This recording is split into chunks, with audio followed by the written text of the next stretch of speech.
All right, who's ready for the Dirt Life Show? Yeah, happy Monday, everybody. Hope you guys are ready for an awesome episode 67 of the Dirt Life Show. We really appreciate you guys joining as always. Tonight's show is going to be awesome. Last week's show was pretty rad with Rob Mack, so we want to thank him. We had a good time with him. So you haven't checked out that episode, please go back and hit it up. It's a pretty good one. We have all the archives on thedirtlifeshow.com. You can check them all out there. Tonight's episode, we have our featured guest is 4x4 Barbie, Pleasant Cook. She's going to come on and talk about all things off-road from a girl's perspective. It's going to be pretty cool because she's done some pretty rad stuff, and she's had, she has now really, really awesome plans for 2021. So she's moving up in the whole UTV racing world. So we're going to chat with her and see what she has to say about all this fun stuff that she's been up to. Man, there's some stuff that I have questions. Tons and tons of questions. We had some users submit questions and audience members, so it's going to be a good show. We can't wait to talk with her. We also have Cody Sanders going to call in, one of our buddies. Obviously, he's a co-host of this show as well, and he's going to call in and talk about the Santa Cruz for Diamond Children's Hospital that they just did with their side-by-sides. So it's a cool benefit that they have. It really brings a smile to a lot of kids' faces, and especially in 2020. So we're really excited to talk to Cody about that. He's been doing that for a while too, right? Yeah. He's been doing it for 2 or 3 years. Yeah, nice. And Casey just chimed in, but we got co-host Casey Peck extraordinaire in the studio. Thanks, bud. Yes, sir. I really appreciate you coming in. You got all warmed up today? Yeah, it's a little chilly. It is, huh? It's nice, but Arizona is chilly. Am I the weird one wearing a T-shirt and shorts? No. You're all bundled up? I guess maybe I was cold all day. Thanks for coming in, Case. I really appreciate you coming in to help out. Not the Rona. Yeah, definitely not the Rona. You can still taste the delicious tacos that we have. Yes, absolutely. I heard that's one of the things about Rona is that you lose your smell and taste. I heard that too. Yeah, I definitely don't want to have it. Like, I'm staying straight away from the Rona because I want to taste tacos for the rest of my life. Especially those ones. They're delicious. Well, thanks for coming in and hanging out. So we have a couple other things to talk about. And, Casey kind of just, I don't know. We talked about it having the co-host in the studio. Well, this is our actual last show in the studio. So we're going to be headed out to Southern California. We're going to relocate the show. We're going to be having it probably at IMG Motorsports. We're going to set up a studio there. We talked to James a little bit, so it would be pretty cool. So we're going to be out in Temecula, California, and we're going to have the show out there. It's going to be pretty cool because we have the ability to have quite a bit more of our guests just come into the studio and hang out. We'll have less FaceTime calls. We'll be able to do more remote shows and stuff like that. So it'll be really, really cool. And one of the things that we wanted to ask you guys, since we're going to be doing all these changes, is if you guys would be bummed if we started having the show an hour earlier. So we were thinking about having it at 5 o'clock Pacific Standard Time, which would be right now in Arizona 6 o'clock. So I don't know about you, Case, but I think that's kind of cool. I think so. I would vote for 5. You would vote for 5 too? I would. Okay.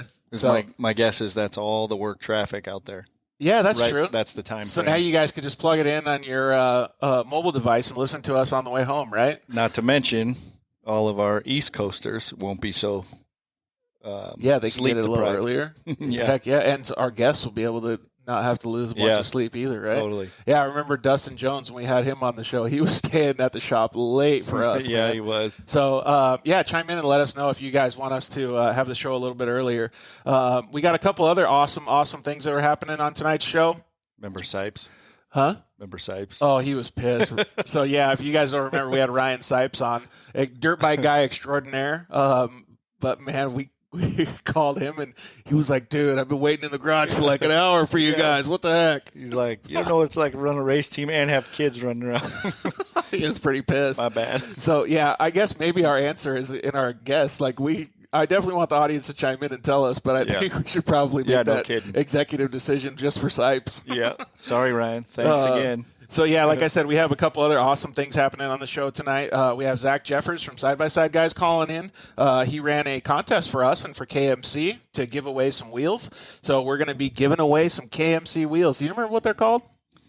KS 234. Yep. Is and the model. What color? They were that awesome gray. Shoot, what's it called? Satin gray. Satin gray. Yeah, so which matches every paint scheme. Yeah, dude, he says it's like so perfect in these little videos. He's and stuff. good at it. But hey, sure. anyway, so yeah, we're definitely going to be giving those bad boys away. So. How's it going, everybody? Chiming in, thanks. Yeah, thank you guys for chiming in. Also, get your questions ready for Pleasant Cook or for 4x4 Barbie. We're gonna like I said, we have some questions that we already have lined up, but it'd be awesome if you guys wanted to chime in and say hello. It looks like Sherry Cook, Pleasant's mom, is actually already joining us too. So, Sherry, maybe you can share some funny stories of when Pleasant was a little bit younger. We already have one from one of my buddies that I think Sherry and Pleasant are gonna both be surprised by. So it'll be pretty cool. Hey, there we go. Zach just told us exactly. There you go. Yeah. KS234. Oh, Addict 2 beadlock in satin gray. All right. Thanks, dude, those Zach. wheels look sick, though. They look awesome. They look really cool. They do. And he's right. They will look good with any paint scheme. So you just got a new ride. You got a new four-wheel drive Tundra, is it? Or is it two-wheel drive? It's a fakie. Yeah, but it looks so sweet, man. Yeah, I'm really happy with it. And it's that like gray color, right? Yeah, it's silver, but those would look awesome on there too. Yeah, because they're a little bit offset. Mm-hmm. So, like the guys at KMC Wheels, like Ryan on his F-150, he's got one of those EcoBoost trucks, kind of like the one you used to have, actually. Mm-hmm. And he's got some, they're kind of like gold, and they have a black beadlock. Dude, they look so good. And I think he's got like 35s or something on it. Like, it's pretty big. Nice. So, it looks sweet, man. Eco Bro? Yeah. Dude, it goes still, though. Yeah, they're awesome. Even with those big old tires, it still goes pretty good. I was pretty pumped on that. Okay, so yeah, we're going to give those wheels away. Might have to talk to Zach about, I don't know if you saw 2 shows ago when Cody was here, Zach challenged me and then one of our audience members or one of his audience members to the Pocky One Chip Challenge. You know what that is? No. So it's a chip. It looks like a Dorito. It comes in a coffin. Oh, my gosh. So it's hot, obviously. It'll blow you out, no I feel like. Chance. No thanks. So we might have to ask Zach about that and talk a little bit about it and see if we can get some of our listeners and audience members to chime in and let us know if they want to do it with us. Why do you guys do that to yourself? I don't know if I want to do it. I told him last time I'm a little bit scared. Like I would be. So he saw me at Ace Hardware looking at the hot sauces, and I posted a little story on my Instagram. And he goes, all right, I'm going to get this dude. And he gets that Pocky One Chip Challenge. And he got 3 boxes, and I think he did it on purpose so that he could mess with me. So, and I don't know what chip or what pepper they are. I think it's a Carolina Reaper. Yeah, you heard of that? Doesn't sound good. It's like 1,000,000 Scoville units. Like it's like off the charts. Yeah. So, and I told him, I'm like, dude, I don't want to die. So maybe it'll kill the Rona. Dude, that would be so awesome. Just so everybody's going to be chomping on Pocky chips.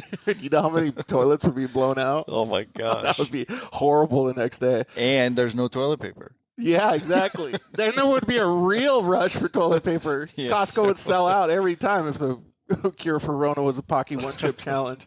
Hey, so, and we have one final thing to talk about, and we're going to launch the promo tomorrow on our Instagram page, and that's Rigid Industries is giving away a Polaris General. Nice. All decked out. It's a 2018. It's got like a sand camo kind of, it's coming from here, Kiss. Okay. It's got like a sand camo kind of look to it, like a graphic kit. And so the guys at Rigid were like, hey, man, we haven't driven this thing for a while. So they teamed up with one of our buddies at Road to Recovery. And, Mike Young is part of it, and Lori and everybody at Road to Recovery. And they're donating 100% of the proceeds. They're going to raffle it off, and they're going to give all of the proceeds back to Road to Recovery. Oh, wow. That's awesome. So it's pretty cool. And so we want you guys to get some raffle tickets for that. And we're going to post tomorrow. Today I did something that I thought was pretty cool. I got $100 worth of raffle tickets for the Dirt Life, so for all of us. And we have to agree on it. Like, let's shake on it right now. What are we shaking on? We're giving back the car if we win so that they can double their proceeds. Nice. Shooken. Okay. Shaking. So if you win, if I win, shaking. Then Dirt Life is going to give back the car back to Road to Recovery so they can do a second again. auction. That's awesome. They can double the proceeds. That's awesome. So, hey, Rhonda. Yeah, so hopefully we'll win. Yeah, that would be the But best. if we don't, then whoever wins has to take us for a ride. Yeah, okay. So it's really cool that they're doing that. So please pay attention to our social media account tomorrow. It's at The Dirt Life Show. and we'll do some stuff with Rigid Industries, and we really want to support those guys because the stuff that Road to Recovery does, helping injured athletes, injured motocrossers, helping myself and other people, is fantastic. So the more that they have in their piggy bank, the more that they can help people. So we're willing to help them out any way we can. So thank you very much to Lori, Jimmy, and Mike, and everybody over there at Road to Recovery. So we really appreciate them. All right, so let me get through the sponsors real quick. We want to definitely thank all of you guys for tuning in, but we also want to thank everybody that supports us and helps pay the bills. So thank you very much to the guys at KMC Wheels for obviously offering up these wheels to give to you guys. Can't wait to see who wins. And thank you very, very much to the guys at Shock Therapy. Justin has been a longtime supporter of my racing programs, and he's still a supporter of this show. So they've been doing a lot of cool stuff. They've been hooking up your friends, my friends, everybody with awesome shock jobs. In fact, Steve Westfall is going to get some springs for his razor at Rockstar in Husqvarna, and he's getting hooked up. So all his buddies are going to get hooked up now. Yep. So it's really cool to see that the community is coming together to help everybody out, and they're all using the partners that partner up with the show to support us. So thank you very much to Justin over at Shock Therapy. Thank you to Ryan Guidus over at the EFX Tires, too. They're a new partner for 2021. We've been giving them a little bit of promo action, but they have some awesome tires. They have some new, I don't know what they're called, but there's some new paddle tires and some new Razor tires. They look so sick. Like, if I was going to the dunes, I would definitely want to throw those on the Unicorn, man. So nice. They look like they're going to throw a lot of roost at whoever's behind you. But those look super, super cool. They look really good on these wheels that we're going to raffle off today. So, the contest today. Thank you to the guys at Zollinger Racing Products. You can use the code DIRTLIFE at ZollingerRacingProducts.com. They have tons and tons of awesome stuff there, man. We've always talked about it, but they have all high-level UTV products, tie rods, radius rods. They got engine covers. I mean, they have so much stuff. And then if you're into snowmobile stuff, since it's cold out, you can get some stuff there too. And thank you very much to our last two guys. We got Cryo Heat jumping on board for 2021 as well. Those guys at Cryo Heat, they do awesome metal treatment services, and you can check them out at cryoheat.com. Josh LaHaye, the founder of Cryo Heat, was actually a guest on the show a few episodes ago, so you guys can go check it out. He gives you all the info on what type of metal service it is. They harden metal, they polish metal, they can lighten up transmissions for your race cars and all kinds of badass stuff. So I want to do some bicycle chains. Dude, that would be sick. Mm-hmm. That would make it so smooth and so easy to pedal. Yep. Oh, wait, did I say that out loud? I don't want anybody else to Yeah, know. don't let anybody in on your secrets, because like Brian and all those guys are going to want to get in. Yeah, he's already down on that. Is he? Too, yeah. Oh, yeah, that's right. He was the one that chimed in. It was his idea. I'm up for it. You're just stealing it? Yeah. Hey, Rory, what's happening, buddy? Yeah, and then, I got the watch party going, by the way. Oh, nice. How'd you do it? And then the guys at Solderweld, thank you very much, Lance, Vanessa, Zeke, and everybody at Solderweld for always partnering with the show. You can use the code DIRTLIFE and save at solderweld.com to get a Solderweld off-road repair kit, man. We take those everywhere we go. Like, I don't just take them in my side-by-side anymore. I take them in the van when we're going on, because I've been driving so much. Yeah. So in case anything needs to be repaired, any metal needs to be repaired on road, we can always do it there too. So thank you guys so much. We really appreciate it. At about 6 minutes or so here, Cody's going to call in. But I was going to ask you what you thought of some of the new motocross stuff that's been happening. Like, Jet Lawrence has been putting out some cool stuff on his media. He's now a Red Bull factory Honda HRC athlete. His brother's a HRC athlete, or a rider now. And, man, it looked like they are just going to, like, the new stuff that's coming for 2021 Supercross is going to be awesome. I know. I just hope it continues down the positive train, right? Because it just seems like we've got who knows what's around the corner. So I think they're taking their best foot forward, or maybe they're being coached to do that. Regardless, it's making awesome content. Yeah, that's true. So, 2020 is coming to an end, so they've got things to fulfill. The year's been a mess, obviously. So I feel like... Wait, which button is the wah-wah? Nope. There it is, there 2020. That's the 2020 button. Yeah, 2020. Sorry. For sure. So I think they're kind of going like... it's like an overdrive to like, here's the new thing that we're doing, and like we're going to do it better than we've ever done it before, because everybody's kind of like, I hope they don't need just, it. You know what I mean? I hope they don't like sometimes I feel like I overdo the positivity. I hope they don't like super soak the positivity, because we need some reality in here too, though. Right. Like, because there was a bunch of stuff that bad happened also, right? Like, yeah, right. We lost JGR, we lost Geico Honda, like, exactly. But all of these things that are happening where people are getting swallowed up by bigger teams or like better offers and stuff. That's so cool. Like that reality is what I want to hear. Yeah, definitely. Hey, Brooke Jensen. She's actually one of the, dude, that's what we should talk about. They got a 12-hour UTV race happening at Texplex coming up. That's awesome. I think it's this coming weekend. Brooke, you can tell us if it's this coming weekend, but one driver or multiples, or how's it go? Actually, she should probably tell us how she's going to do it, like what her strategy is. I'm sure you could do one, like Ironman, the whole thing, but 12 hours in a UTV on basically a motocross track. I wonder if there's classes. And yeah, there will be. But I mean, like maybe there is an Ironman or woman, and then maybe there's a team. Oh. I wonder. A relay? I wonder, yeah. Yeah, who knows? But I was telling some of my buddies that are going up there to from Florida, Elliot Cook, he's a Honda guy, but I was telling him, I'm like, dude, now you're going to be like basically desert racing. Like now where are you going to go pee, right? Like you got to do. He's like, no, I'm just going to pee my pants. Yeah. I was like, dude, no way, man. That's so nasty. Yeah. So I do what you got to do. I would do it just like the desert races, man. I would get like the whole deal going and like make sure I'm set up so I could get in there and ride for as much as possible. Cause this is where you're like doing all this training to figure out what the maximum your body can take and not take, so that way you sweat it all out. You don't think these UTV guys have done that, right? Hey, there's always. I don't want to discount the UTV guys, but come on. There's always some physicist within the group. You know what I mean? There always is. That's our Zach Jeffers is going to call in today. He's smarter than everybody usually. At least he's way smarter than me, so I can tell you that for sure. But he would probably have all of it ironed out. Like if he had a race strategy for it, I bet you he would have everything lined up perfect. So two sips an hour. Yeah, and then this guy gets out at this time, and if the pitch strategy is this, exactly. So yeah.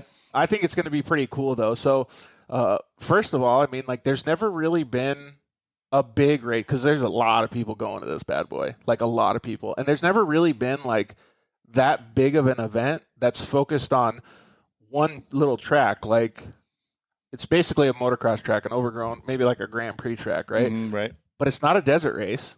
It's not a far distance for a long time over a lot of miles. It's just doing laps, let's But just that's why it seems like it's going to be so cool. Yeah, well, and plus, if you break down, you can just get towed back in. Right. And you have potential to fix yourself and get back out there. Maybe it spawns this whole new crowd of, what would you call it? Like endurance side-by-side racers? It is. It basically is. It's like GNCC maybe more. But you know what I'm saying? Like you are kind of bringing the best of both worlds because you still don't want to break. So, I wonder how much money they're giving out, but then you want to go fast on a motocross style track. I don't know. I think it sounds super cool. I think it sounds super cool too. Definitely. And then so there's some favorites that are going to be out there, like favorites to win or whatever you want to call it. Like the Miller boys, they're going to go. They're actually now sponsored by Texplex, but they're really, really good at that track. So it's going to be interesting to see how well they do and all the competition that comes out. But we can't wait. Oh, look, guess who chimed in? Brian Clark. So. Cody's calling in right now, so let's get him on the line. Cody, you there, bud? What's up, man? How you guys doing? We're doing awesome, man. I don't know if you've been listening to the show, but before we start talking about your Santa Cruz, we have this is going to be the last show in the studio. I know, dude. I'm fucking so stoked for you guys. It's pretty cool. Well, you helped start this bad boy, dude. Are you kind of bummed though? You like the studio? I already told you, man. I'm pretty bummed out. But like you told me there's going to be other times. So I'm proud of you. I'm proud of where it's going. And I'm stoked that you guys are moving on and moving out, dude. It should be pretty cool. So we're pretty pumped too. And the best part about it is that we get to be closer to all of our guests and audience members and all that stuff. So it'll be pretty neat to have everybody a little bit more centralized and less FaceTime calls, so to speak. Cody, do you think do you think George should walk through the studio like as a farewell and then like I think so. I think that's a good thing. And what do you mean? Start out in the garage and kind of see where it all began and kind of where it all started, man, and walk through the house and remember where. Dang, that kind of gives me a little bit of warmth in my heart. Yeah, so like, about it. And here's what I was getting at. Like the studio is like, it's super cool, but like we don't want to let the secret out that it's just wallpaper. Yeah. Oops, I just did. We don't want to age. Everybody, I've gotten so many questions about it that they thought it was real wood. That's what I mean. Dude, we're way too cheap for real wood. to kind of give the insight of just like what Cody said, like you guys started it, in the bare minimums, just trying to do the best you could. Yep. And like maybe show that you got some cords laying around. And so, Yeah. I mean, don't get me wrong. It's like, it's pretty tidied up, but I think it would be cool to like show that. When Cody, do you remember absolutely. like what it started out as was just like an IKEA table? I remember what it was before. I remember what it was before it was the studio. Yeah. It was like a little office with an IKEA desk, and then we like put some microphones in here, and then you and I were talking about it. We're like, dude, this is pretty janky. We need to step it up. Yeah, and look at it now, man. You guys are getting success, and it's awesome. And to see you guys grow and the traveling you're doing and going out and putting yourself out there and seeing all these racers, and that's what it's about. And I'm very, very stoked for you and your new journey, and to push forward and keep doing what you're doing, because I know there was a one time that you're like, well, I don't know. And look at you go, you know, you're pushing through it, and you've had the hard times that you've had, and look at, there's always a right direction, and you're following that dirt. You know, that trail, you're following it. So it gives me a little bit more confidence, because I still don't know if it's the right decision to be doing all this stuff, but I just want to be closer to where most of our people are so we can all hang out together. So I think that was the main catalyst to be able to move it out there. But it'll be cool. We'll be closer to my sister and stuff too out in California. So. Yeah, I know. Good family. You guys are plowing in together, and you guys are doing it. I know your sister is super stoked, man, and she's a good person, and I'm really happy that you guys are going there with her, and you guys are starting your whole new life, man. And I'm very proud of you guys and the success you guys are bringing. So, well, hey, we're proud of you too for doing all that stuff. So if anybody that's listening hasn't seen it on Facebook, Cody runs we talk about all the time, he runs a Facebook page called 520 Side by Side, which is the area code in Tucson, Arizona that we live in. But it's pretty cool because what is this, the fourth time you've done the Santa Cruz? Fifth time? Yeah, it's the fourth time. We started doing this Santa Cruz for Diamonds Children's Hospital in Tucson, Arizona, and it comes close to home to me because I lost my nephew at 11 years old to stage 4 leukemia many years ago, and it was like, well, why can't we do something cool? If we're gonna do like a show and glow type thing, like what can we do as an off-road community?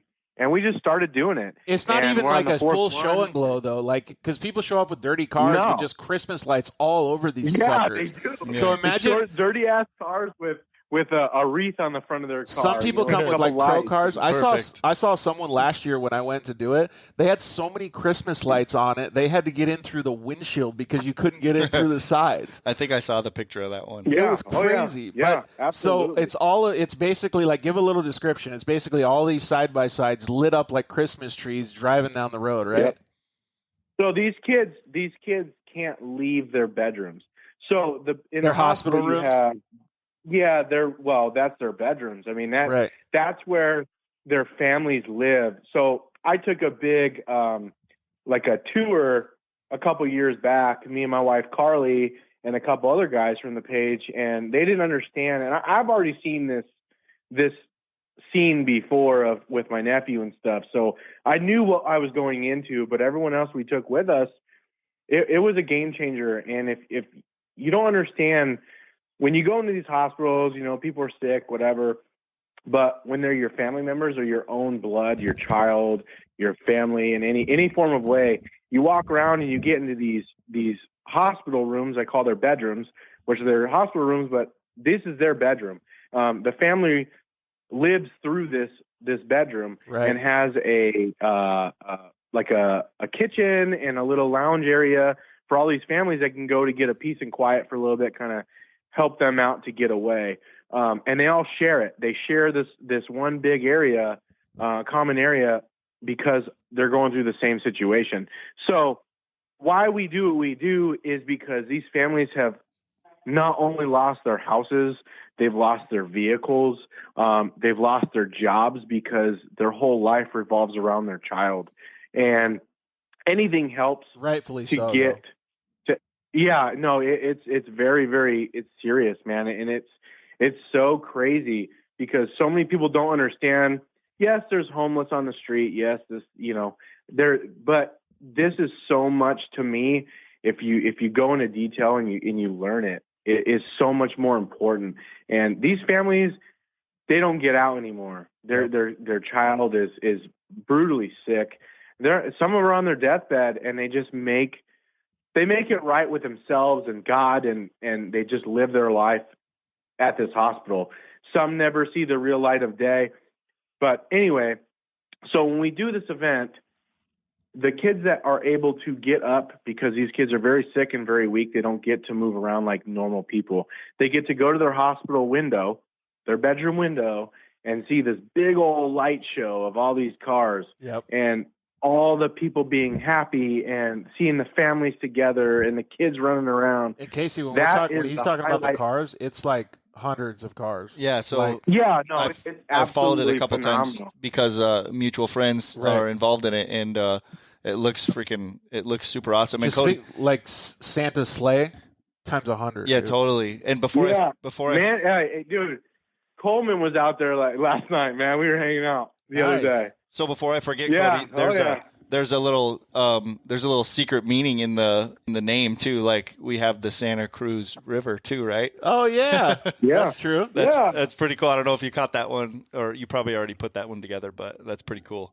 No, that's not me. little play on words. I mean, that's pretty neat. Yeah. So it's really cool that you're doing this thing, man. And so, what were some of the highlights of the one you just had? What was it, Friday? Yeah, Saturday. We had a big meeting with the CEO of Banner Hospital, Sarah Frost, here in Tucson, and she doesn't make time for anybody. And this was a very, very big year for us because she sent out a personal letter to me, explained her feelings and what we've done. And this has never happened before last year.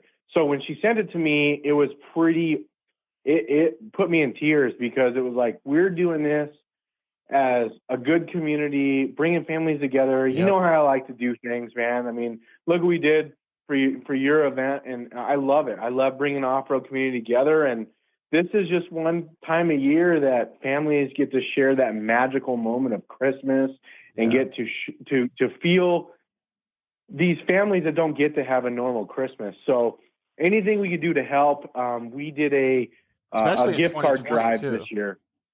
Yeah, and it's been a rough year, let me tell you. I'm talking about problems with just getting toilet paper. I got a call about 6 months ago if we could do like a quick race around Tucson and bring a roll of toilet paper, and it just wasn't possible at that time because of the pandemic. But she understood, and we all gathered around. What can we do? What can we do? You know what? We're going to do this way this Christmas.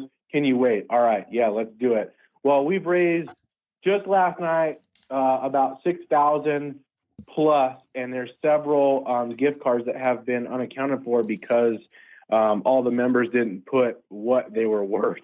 So she's got to go through every one of those call the company. Yeah, so so she's going to tally it up hopefully by this week, and I can let everybody know what we did for them. So we normally fill up a toy hauler, a big ass toy hauler of presents, and this year because of COVID, this is the way we did. It's easier, cleaner way. She could wipe things off real quick. Last year when they used to talk about the presents, they had a room that was bigger than this studio, full all the way stacked up to the top with presents. Wow, that's awesome. For all the kids. Awesome. But with COVID, I could see how that's not an option. But man, donating money to the hospital is definitely awesome. For sure. So Christmas cards, shit like that. So we're pretty stoked on it, man. This year's a lot different. It went pretty smooth. We didn't have an escort this year, so it made it pretty difficult. But they usually have everybody got there safe and sound. Yeah, it was rough because of COVID. Hey, so I have a question. Like, dude, it's obviously like it almost brings tears to my eyes that you're helping out so many children and families and stuff. But I had a more serious side-by-side question. Do you guys ever do a best dressed award for the side-by-sides?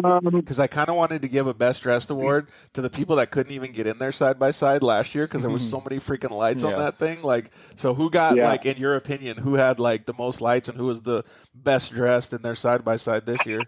Dude, it's so hard.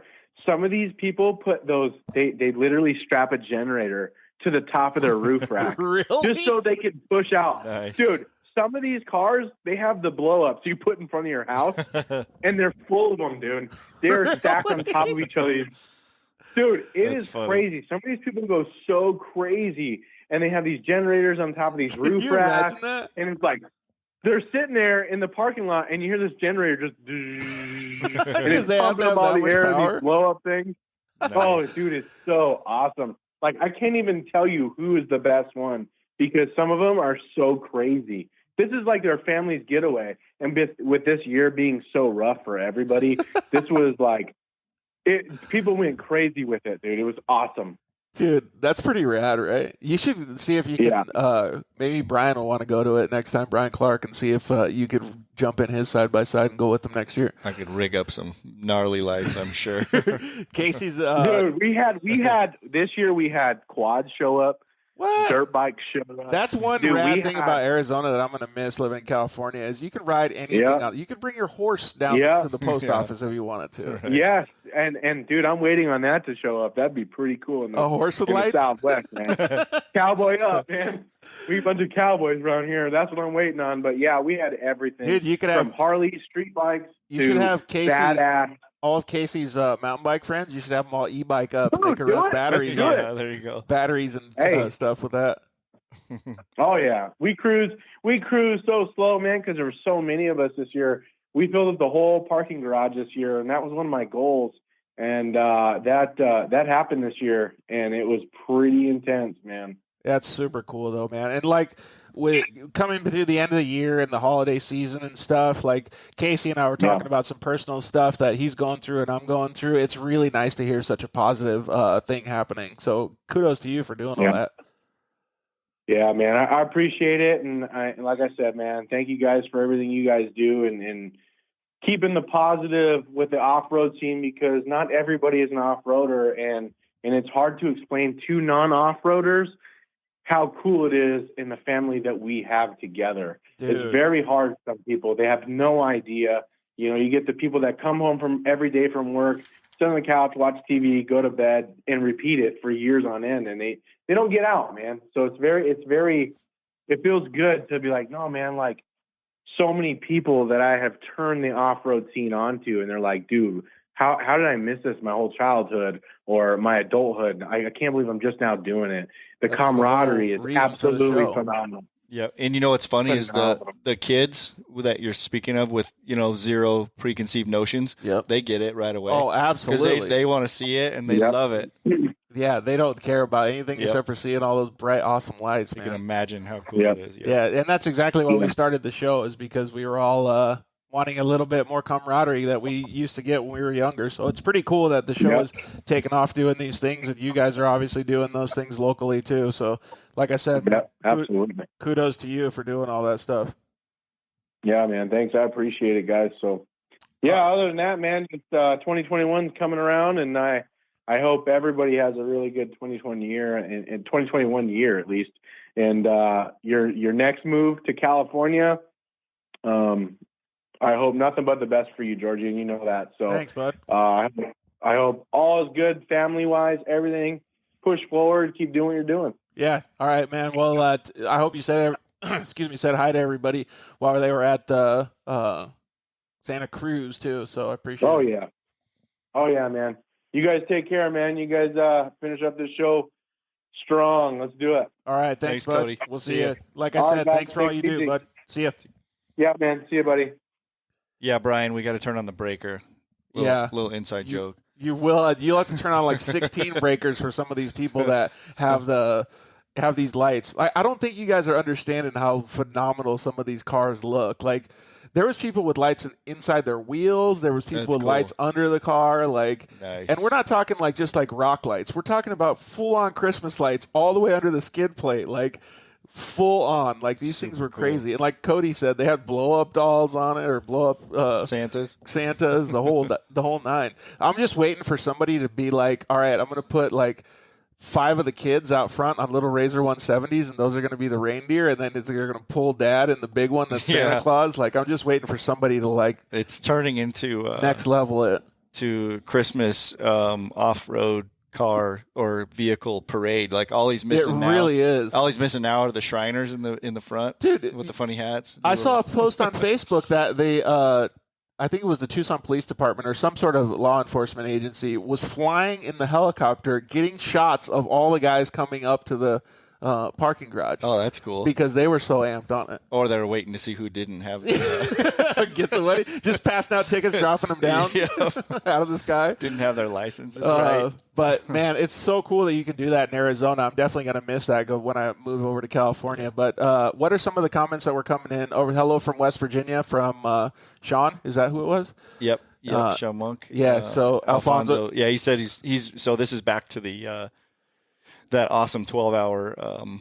Where's that race again? So Alfonso's been helping out a lot with the Dirt Life show. He's been doing some camera work and some video work and stuff like that. So he's pumped on that race. He's wondering if it'll be lit up or if the racers will have headlights. Well, and actually, he gets to figure it out because he's moving from California to Texas this week. Nice. So he's going to be our correspondent over there in Texas, hanging out with all the racers. So he'll know exactly. Drivers and stuff. So Alfonso, you'll have to relay the messages to us and answer your own question for us and all of us out here at TV land. Yeah, definitely. And Lena says, you're doing the right thing. Eric, what's up, buddy? Lives in Spokane. Yeah, so we all know Eric. Eric races RC cars. Definitely. So thanks for chiming in, boys. But, yeah, I think it'll be pretty cool to have that Texplex race. Maybe we could do like Spokompton. Yeah. Represent.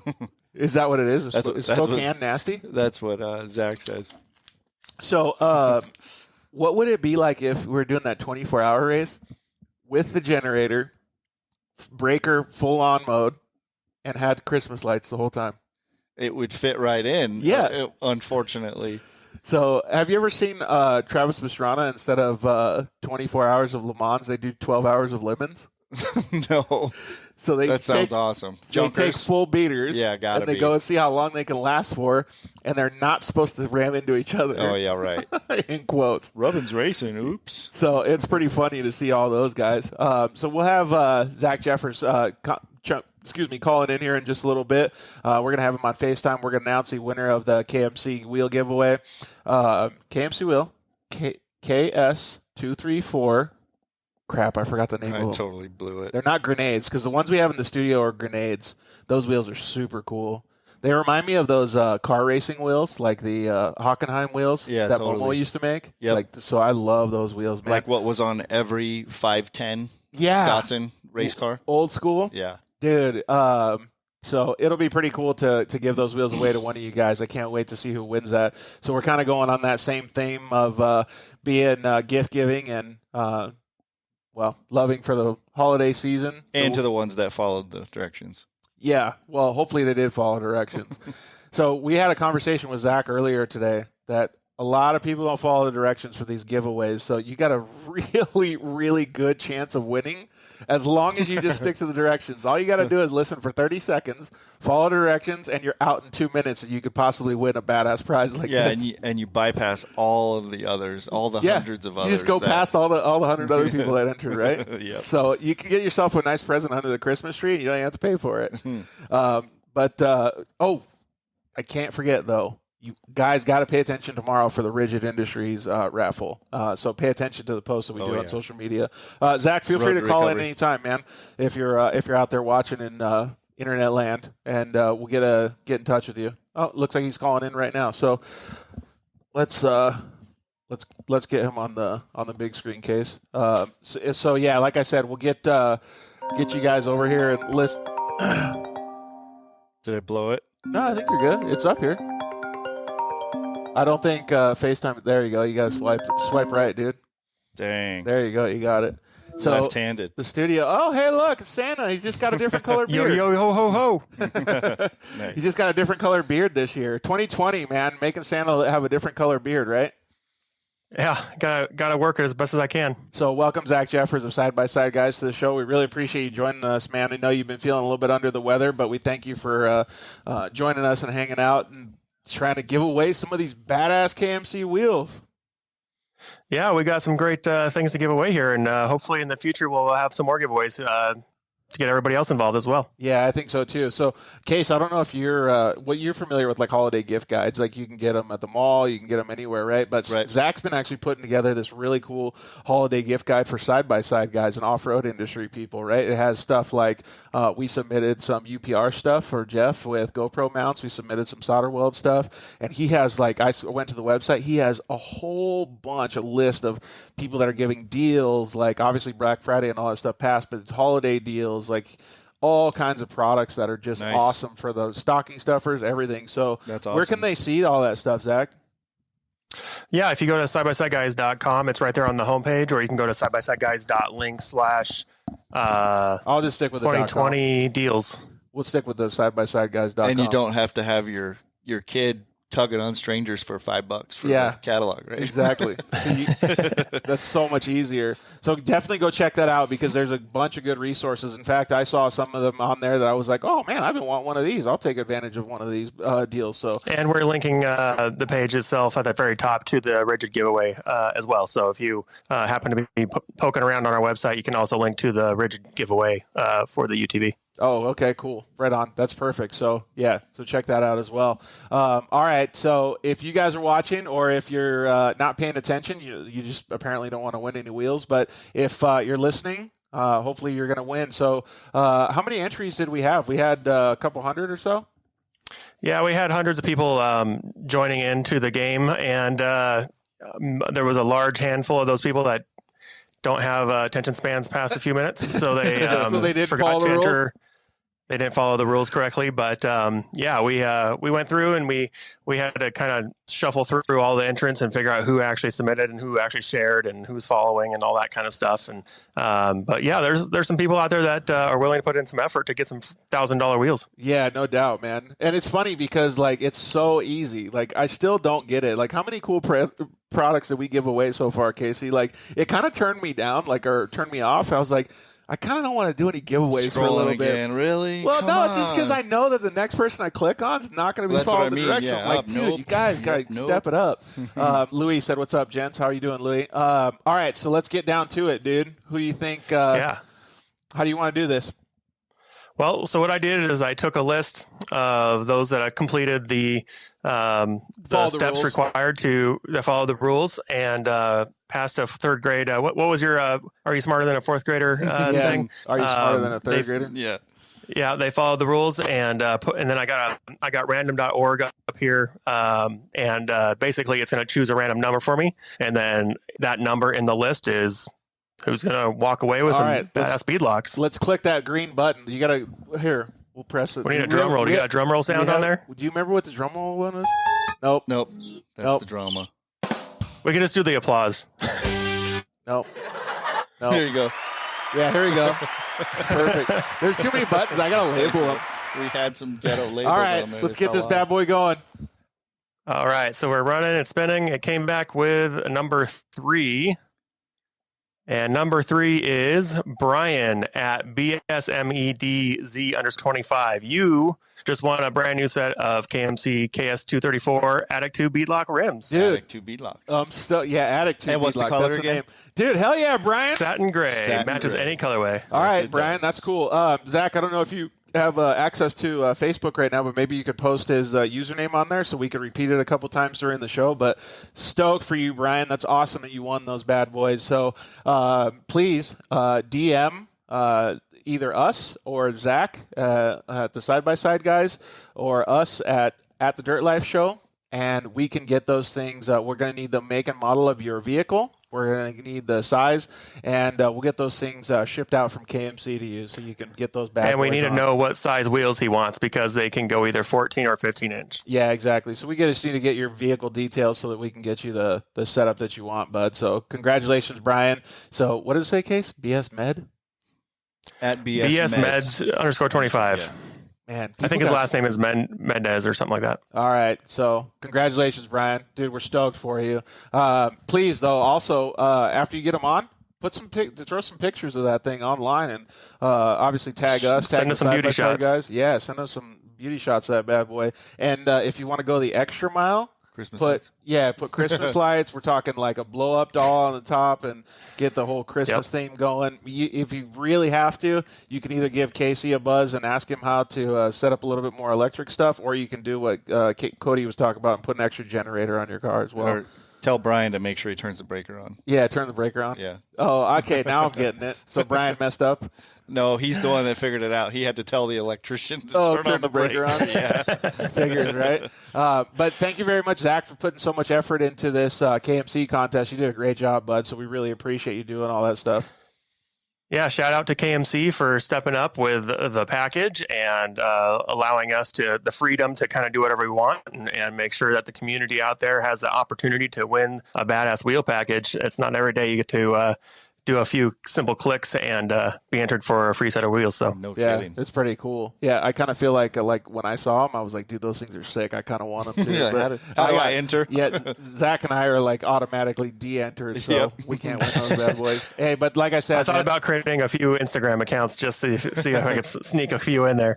Yeah, exactly. Well, KMC makes awesome products, so thank you very much, Ryan, and Ryan over at EFX Wheels or EFX Tires too. So we really appreciate all those guys' support and supporting you guys in the community, because that's what it's all about. So, hey, one thing I wanted to talk to you about before we hang up is this whole challenge with the Pocky chips. Dude. Oh, look, Case, there it is. He's got it right there. Oh my gosh, that's scary. See, it's in a little coffin. There's no chance I would test that out. So I had a couple questions because I've been pretty nervous about this for the last couple weeks, and people have been asking me about it, and I'm like, shit, man, like if it comes down to it, I don't know what I'm going to be able to do. It's a Carolina Reaper chip, though, right? It's actually a number of different things, but yeah, there is Carolina Reaper, Scorpion Pepper. Those are the two main peppers. There's Szechuan. Oh God. A whole bunch of different ones, but Carolina Reaper and Scorpion. The Scorpion's what is the one that kills you. The Carolina Reaper just burns. The Scorpion Pepper feels like knives in your mouth. So that's a perfect visual. No thanks. Yeah, I don't know. If it was a COVID killer, we'd have a bunch of people eating these things. So what do you chase it with? Well, maybe I'll just take one and find out. Yeah, exactly. What are you going to be ready to chase it with? Milk? I'm going to probably go Diet Dr. Pepper. Yeah, that's a fun one. Everyone's a little bit different on how their mouth handles it. So a sweet one. Do you think you could what would you do? I won't do it. Would you even smell it? I might do it for those wheels. That's what we should do. Well, we can get you an extra one and just crush it up like you do in the bag of Doritos at the end. You know, the last little bit, and you crumple it all up, and you can just take a little piece. Dude, yeah, there you go. That's actually a good thing you bring up. Like maybe I should go down to Wheel Pros when I move to California, bring a Pocky chip, and then whoever's the first one that in the shop that eats it gets a free set of wheels. Perfect. Oh, that sounds like a good deal to me. Oh my God, there would be so many people showing up though. Holy cow! Well, so yeah, I'm a little bit scared of this thing now, but I wanted to bring it up again because I really want to see which one of our listeners wants to do the challenge with us. Do you want it to be one of your listeners or the Dirt Life Show listeners? Because I think it'd be, or maybe we could break my chip in half. No, just no lawyers. No lawyers. There's no. I think that if there's people from both camps that want to participate, we can ship them out. We can ship it out an extra one. Oh, okay, cool. Yeah. So if you guys want to participate in this freaking death match with us, please let us know. All right, Zach. Well, we appreciate it, man. You're already in the holiday spirit, so happy holidays to you and your family, dude. Hey, you guys take care. Keep on doing what you're doing. Congrats on the move, and I hope it works out for everything as much as you want it to. And can't wait to see what partnerships and guests you can have on the show with that change. So big shout out to the family, all supporting everything, and best wishes to you, and happy holidays and Merry Christmas to everyone over there. Thanks, man. Hey, don't think you're getting off easy just because I'm moving. Doesn't mean I'm not going to call you for all these help with technical stuff. So yeah. All right, Zach. Thanks so much, homie. # hot chip. Yeah, exactly. Peace. All right, see ya. All right, that's cool. So, Brian, hopefully you can chime in and go on to one of our social media accounts on the Dirt Life Show or at the Side by Side guys, and you can get your wheels shipped out to you. All right, so we're going to take a quick commercial break, and we'll be back with Pleasant Cook. We'll be right back.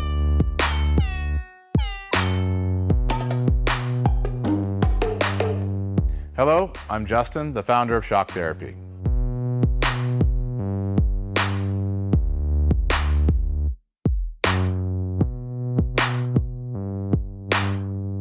Shock Therapy has been around for 5 years, but we have personally been tuning suspension on off-road cars and race vehicles for over 25 years. We tune between 10 and 15 cars per day, every single day of the week.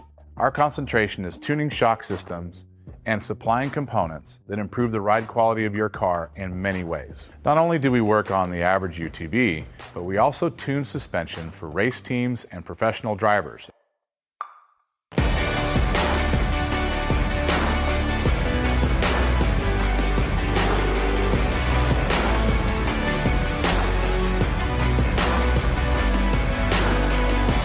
We currently tune for over 87 race teams in Best in Desert and Score.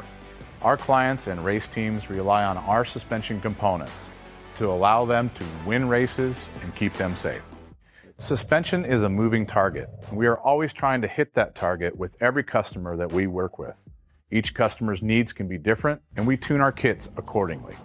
Our research and development never stops. We improve our components every single day. As the industry evolves and improves, so do our parts and kits. As of right now, we have over 100 products for UTVs. So when you bring your car to us, you have the satisfaction of knowing that you have the most experience, the highest quality products, and the fact that your car is being tuned specifically to you.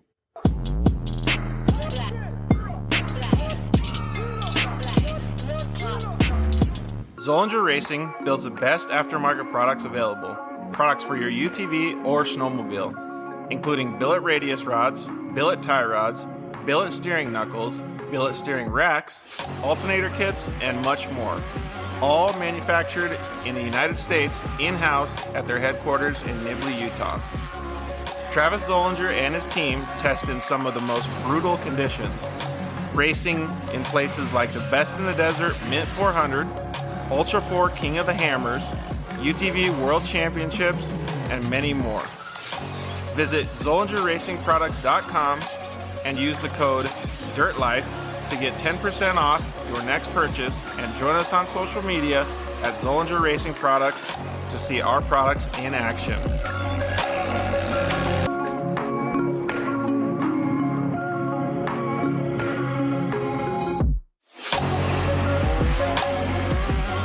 Zollinger Racing, the best products, period.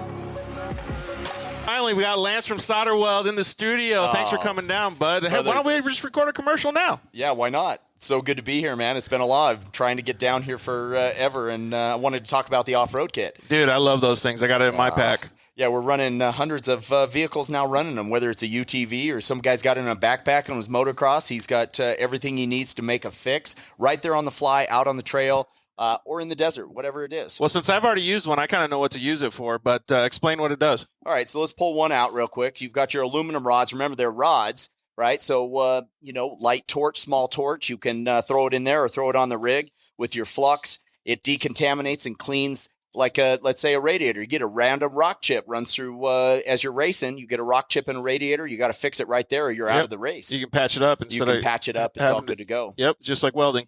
Yeah. Also, as well with that, you've got a brake line fix. So with your flux, you can fix a brake line, stainless steel, and then your hot block, heat absorption putty. So it keeps you from getting burned, number one, as well as keeps the heat from traveling. So it's really nice. I've used this not even to fix anything. So that stuff works so good, man. Listen, it's easy. It straps in nicely so that you have everything you need in one little place. And you don't have to carry a big bag in the It's like a first aid kit for your vehicle. Yeah, chase trucks have it as well, so that if they need to make a fix on the fly, they can get it done and get it done quick and get you back in the race. Dude, those things are so cool. All right, so it's at Solderweld on Instagram, Facebook, and solderweld.com. Awesome. All right, thanks, bud. Appreciate it.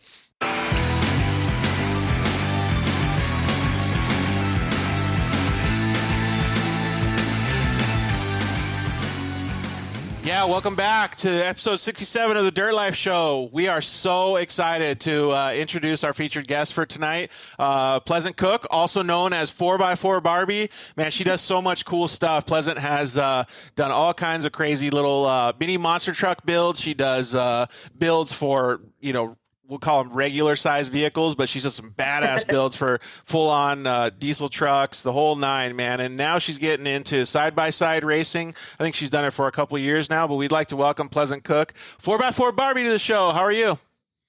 Hi, I'm good. How about you guys? We're doing awesome tonight. You look awesome. Thanks. New hair. Just got it done. Fresh done today. Nice. You just got your hair did. It's looking all shiny. Oh, yeah. It's like super sparkly in my light right now. It's great. Nice. Well, no more blonde Barbie. I'm back to gray. Hey, so before we even get into that, what was the reason that that you ended up choosing Barbie as your screen name? So random story. I just had a cool like Barbie hoodie I wore one time, and I posted a picture of it on my Instagram back when I had like maybe like 10,000 followers, maybe 5,000. It wasn't very many. And one of my Instagram followers actually commented and said, "Hey, you're like the 4x4 Barbie." And I'm like, "Oh, that's kind of cool." It kind of just stuck around. Like I just kind of liked it, and ended up changing my name like a couple months after that, and kind of went from there. Nice. That's pretty cool. It was that like around the same time where you were posting pictures of like badass builds and stuff that you'd done? Yeah. So that was like around whenever I got my first truck when I was 15, whenever I first downloaded Instagram, which, by the way, I thought it was the dumbest thing ever. I thought Instagram was hilarious. Like, why would I want to see pictures of people's lives? Like, it just didn't make sense to me. I was so confused. But, yeah, I was like the last one of my friends to get it. And then I posted my trucks on there, and that was about it. And, yeah, it's kind of where it all started. I know. Here you are with basically showing your builds to everybody now. That's pretty sweet, man. Yeah, it's a lot of fun. It's definitely different. Hey, what even got you into doing like that kind of stuff? So where did you grow up to be able to, I don't know, start living your dirt life or mud life, we'll call it? So I grew up in Missouri, like a very small town, like southern Missouri. My dad was very into like the lifted truck scene and stuff like that back in the day. And he had a big lifted F-150 on 44s, and he kind of brought that to different truck shows and stuff. And I mean, I was the little boy he never had, so I just kind of tagged along and got to go to the monster truck shows and get little toy monster trucks. And I was always riding a spoiler with him and just kind of enjoying everything he did. That's pretty cool. Do you remember when we had those little monster trucks, Casey? Like you play with those when we were kids? The little stompers? Yeah, they're like little tiny ones. They were like Hot Wheels size, but they had the big tires. Yeah. You know what I'm talking about? I do, and there was that one, the white one, USA one. I still have some of those. The USA one. USA that was one. yeah, I had a Jeep one. I remember the Jeep one. Did you have those kind of little toys too? Oh, I had them all growing up. I had like the big like Gravedigger, like the RC car, and I was like just like trying to run over whatever I could in my backyard, like chasing my dog with it. I'm like, ooh, we're gonna get him. Nice. That's pretty cool. A bunch of our audience members and stuff, they all love RC cars, so that's pretty sweet. Oh yeah, I was a big RC nerd. Hey, so what was your favorite monster truck growing up? Okay, so growing up, I loved Bigfoot, but then I remember going to a monster truck show one day and seeing Miss Bigfoot, and it like blew my mind. Wasn't that the light blue one? They had a Miss Bigfoot? It was the light blue one, right? No, the light blue one, pink lettering. Yep. Amber Walker, she actually drove it. Now she does side-by-sides. How did I never see this, dude? This is like, I remember Bigfoot like nobody's business, but I only remember Bigfoot and Gravedigger pretty much. Those were the two standouts because you had all the Bigfoots, and then there was that. Remember the 16, that big giant, crazy-looking wheeled one? I love that thing. That's like my favorite truck. The space wheels or whatever? Exactly. And then there was Miss Bigfoot, and then the rest were just Bigfoot. But those are like the three that like the iconic ones. Hey, so we're obviously not talking about her switching her side-by-side career, but you're kind of doing the same thing too. But let's stick with what we're talking about now. So you were like, oh, okay, well, actually, we got to like tell her this. So low key, I know the answer, by the way. Oh, you do? For the rapid fire. Oh, you already know it? Well, yeah. Yeah. So anyway, so low key, I'm like pretty obsessed with monster trucks. Yeah. I mean, I've been a professional side-by-side racer. I've been a professional dirt bike racer, but low key, I'm like pretty obsessed with monster trucks. And in fact, next week, our featured guest is Todd LeDuc. Really? You're the time I said hi. He's like one of my He's one of my friends. Yeah, so we're going to go up and the guys at Shock Therapy are a supporter of the show, so we're going to go up to Phoenix and hang out with him at the shop because he lives up in Phoenix. So it'll be pretty fun to talk with him. And actually, maybe you can answer this, but how the heck does he not break his back sending it so far in that dang truck? We have really good seats. They're very similar to the, pretty much the same ones in the like side-by-sides, like the big like full helmet cover, like it holds you in there. You can't move. Like worse than side by sides. You can't move your head. You can't move your body. You can't move anything. And they tighten you down to where the point you're uncomfortable. Is there a shock or anything there to like support? Yeah. I know some trucks do. I don't know what Feld use exactly. I know a lot of independents don't. They just have like normal seats in there. But I drove a full size one time in Canada, actually. And yeah, it doesn't hurt like you would think. Like it doesn't hurt. Like you just kind of like just bounce with the truck. I guess, yeah. So it's like riding a rough roller coaster. Yeah, like that's what people that's what people would say, and you can also get along with this, but like people would tell us like, how do you not hurt yourself jumping so far in a side by side? Because we jump like and in fact in Missouri at Wheatland, we were jumping 150, 200 feet in the side by sides and stuff like that. Like it doesn't hurt when you land as long as you land properly.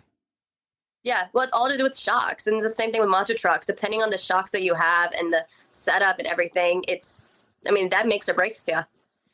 So you started out with like little mini monster trucks then? Obviously you started out being a little kid and going with your dad and stuff, but like what was the next level that you got to like to get you hooked into this whole dirt life?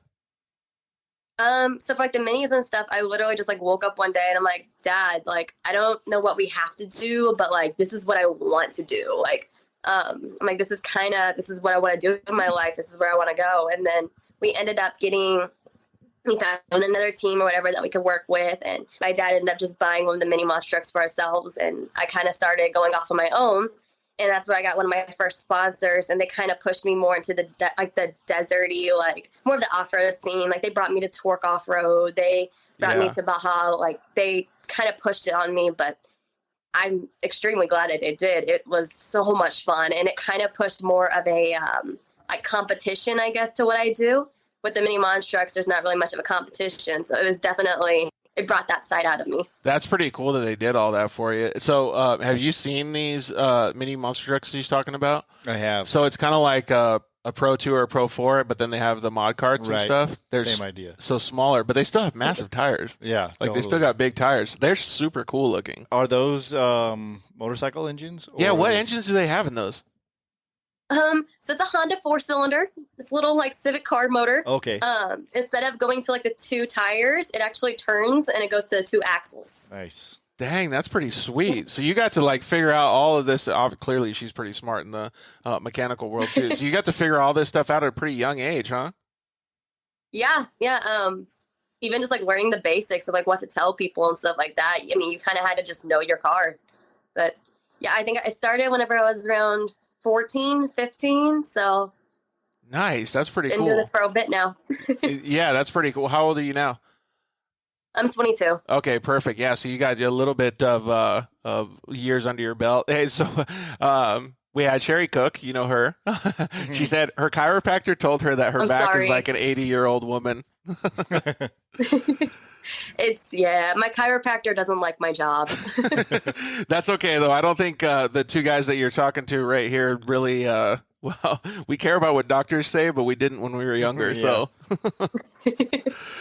Same. I like walk in there, and he's like, I get like the little x-ray in my back. I'm like, it kind of hurts right here. And he's like, what do you do? Like, what happens? And you're like, hey, I'm paying you. I kind of wreck for a living. Yeah. That's pretty crazy. No, though, I'm right? trying not to wreck for a living. You're like, I'll stop when it hurts a little bit more. Exactly. When I can't sit up, then I might think about quitting. Okay, Mom, cover your ears. She didn't say that. So Mom's like, go out there, you're fine. Hey, so actually we have we put up a little Instagram thing saying for people to submit questions, but I also had some people just give us comments about certain things that happened with with you when you were younger and stuff. And one of our buddies, Chris Ridgway, he's a professional motocross racer that we grew up idolizing. Okay. And so Chris Ridgway told us today that he actually took you for a ride in his race car when you were younger. And really, was it Ultra 4? Yeah. I remember him. Yeah. So I don't know if at the time right now he's amputated his ankle, but I don't know if that was the same time frame, if he had driven the car with both legs or just one leg by then. Yeah, actually, he was amputated because I remember that it was at a show in Indiana. Actually, it was a monster truck show / Ultra 4 race, and that's kind of the race I met, like the Campbells. I got to meet Derek West. I got to meet all of them people, and I got to meet him. And it was just, he took me for a ride, and that thing was unreal. Like, that's a whole nother level of, like, racing. They're pretty badass, a whole nother right? level of vehicles. Yeah. What was that? It was a 4400 truck. I think so, yeah. Yeah, those things are super, super cool. But one of the funniest things that I caught in that message, in case you thought it was pretty funny too, is we think he might have had a little crush on your mom. That's why you got to get a ride. Oh, my God. Oh, God. He doesn't know her. Yeah, he doesn't know her, right? Psycho. That was pretty funny. Like, so I was like, got to give Chris some shit. But I thought that was pretty cool that it's so crazy. Like, we always talk about it, like how all of these different worlds come full circle no matter what, because everybody knows everybody, right? It's crazy how that worked. Like, I honestly didn't expect to even meet any of these people at a monster truck show in a dirt, like, it was like a mud park in Indiana. But yeah, it's blows my mind. But your paths crossed or whatever, right? Ask her why her dad won't ride with her. Uh-oh. That sounds like a pretty bad one. So back up to the sponsor bringing me to Baja. I got to go ride in like the little buggies or whatever. I can't remember what they're called, but it's a certain class for like the Baja 1000 that they race. And I actually got to drive a couple of those with the wide open excursion.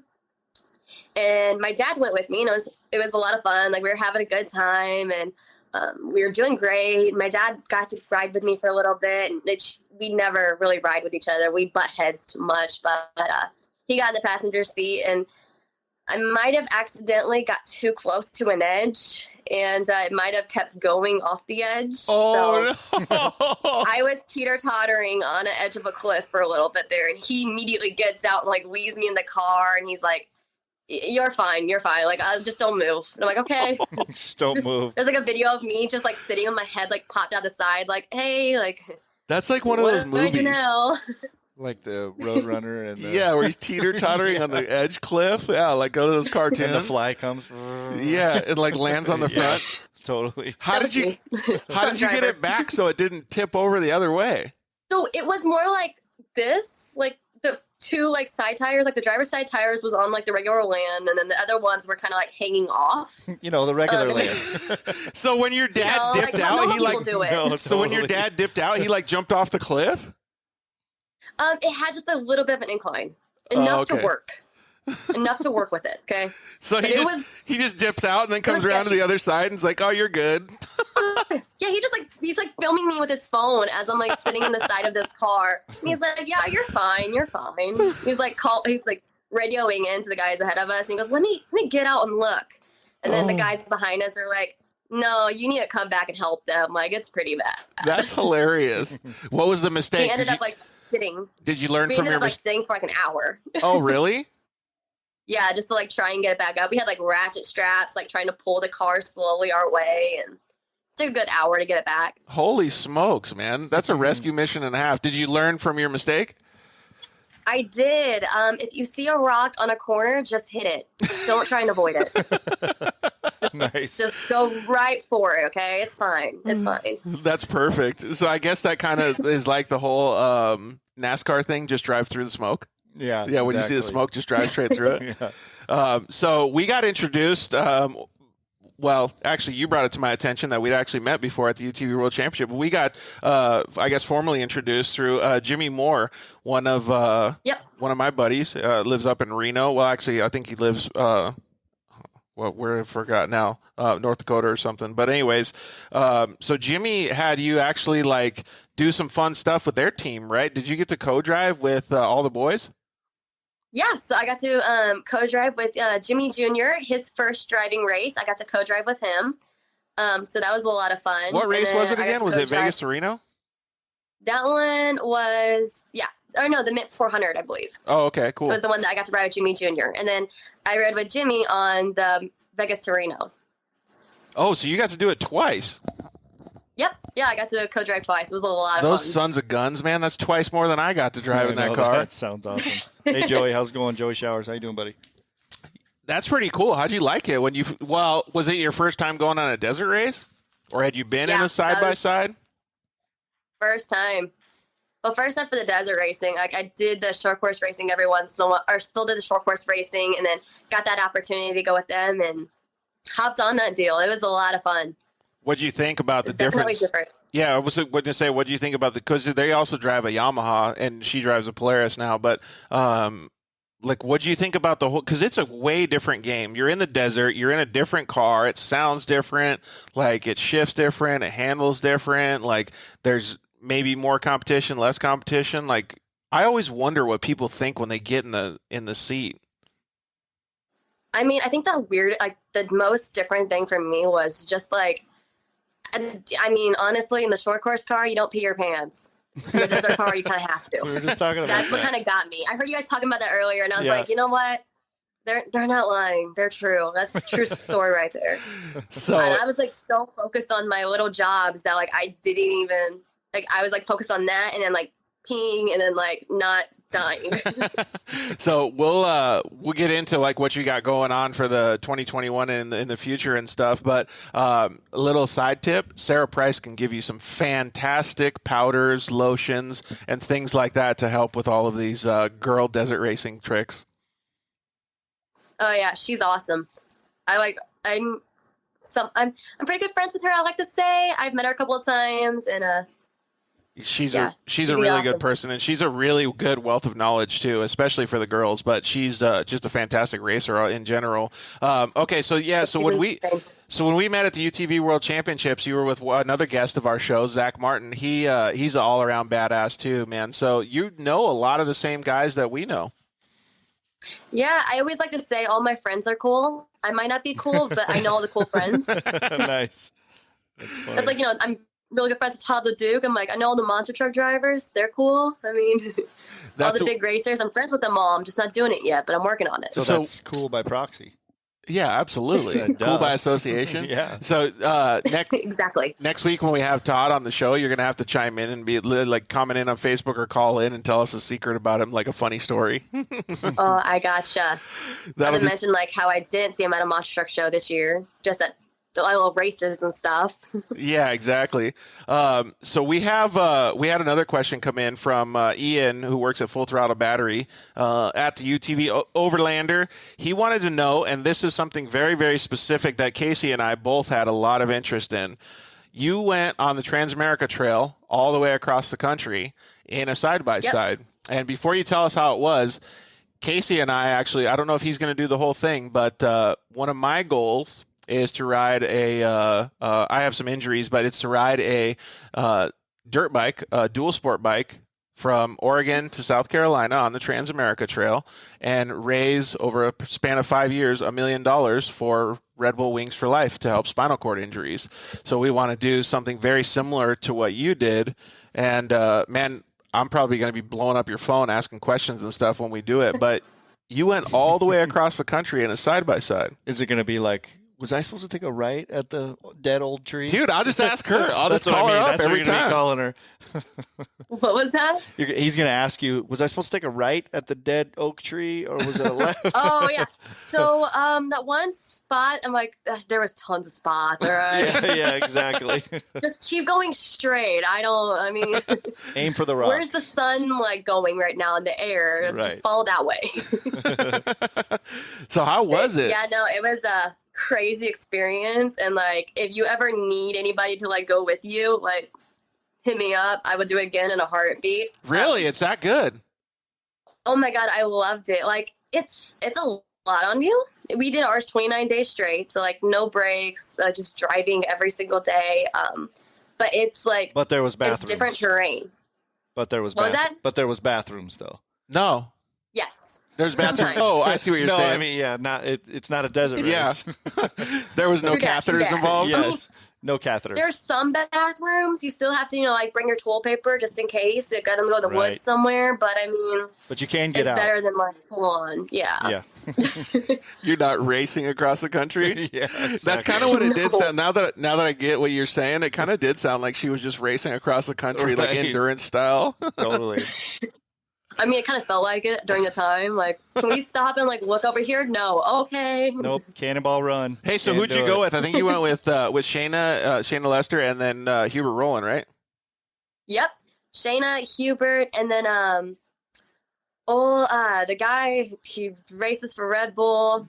Oh, I thought you guys only had 3 people. Who else was? Steve McCann. Oh, okay, nice. You guys had a Yeah, he good got come crew. out for us. Yeah, it was a lot of fun. A bunch of people even came out and we met Travis Pastrana along the way. Actually, I got to drift with Travis Pastrana with his car in front, me in the back, and then I got to jump railroad tracks with him. So I was very, very proud of that day. Sounds cool. Nice, that's cool. You better got video of all that. Oh, I got videos, pictures. I got like an autograph on my phone.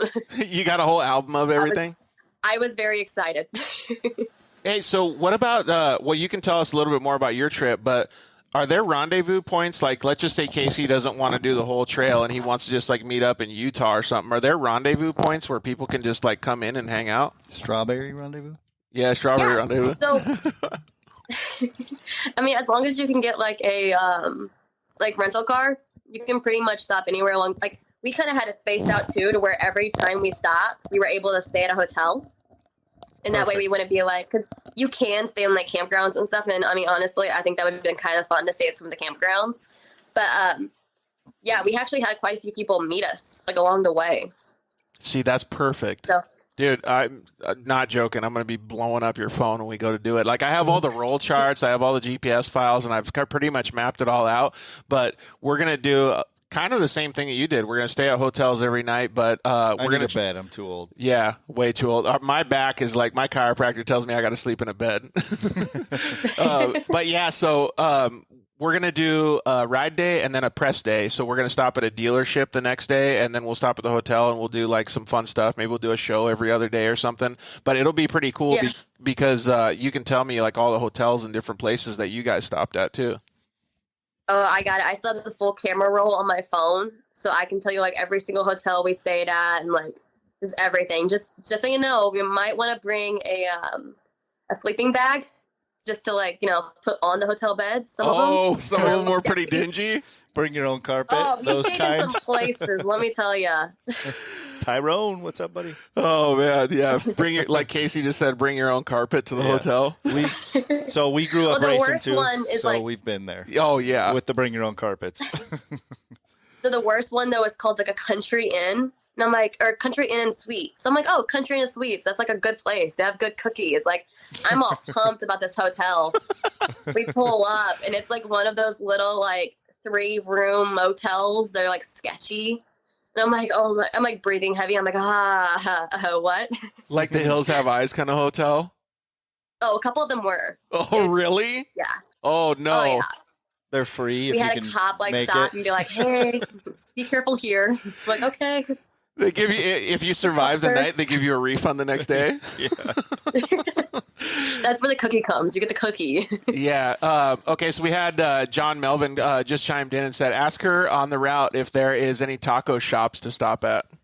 There better be. Some taco shops. Yeah. I guess that's kind of an inside joke, like for all of us. So pretty much I'm addicted to tacos. Like we'll go ahead and say that. Like even if somebody asked me if I wanted to be a heroin addict, I probably would just choose tacos anyways. Well, let's put it this way. What was the first meal that you had blended? Tacos. Tacos. Yeah. So I threw us strong. Yeah. So I had a bad injury at the UTV World Championship and I had my jaw wired shut and stuff. And so I blended tacos and just ate them through a syringe. It was pretty It's a gnarly. little rough, but I mean, I guess if that's what you're craving, that's what you're craving. And so today as well, For lunch, I had a couple Jack in the Box tacos because I was running around, and then Casey and I had some carne asada tacos for dinner. Round 2. Yeah. Nice. So, Nice. but John is a fellow Arizonan that lives up in Phoenix. He actually has a really awesome paint shop. So he did like Craig Scanlon's paint job for I think Luda and like Nice. a few other. Yeah, he does a lot of razor stuff. You should check out his Instagram because he has a razor that he just painted that's full like I don't know what color it's called, but it's like a candy apple like super glow or sparkly. It's just so freaking awesome the way that he does these cars.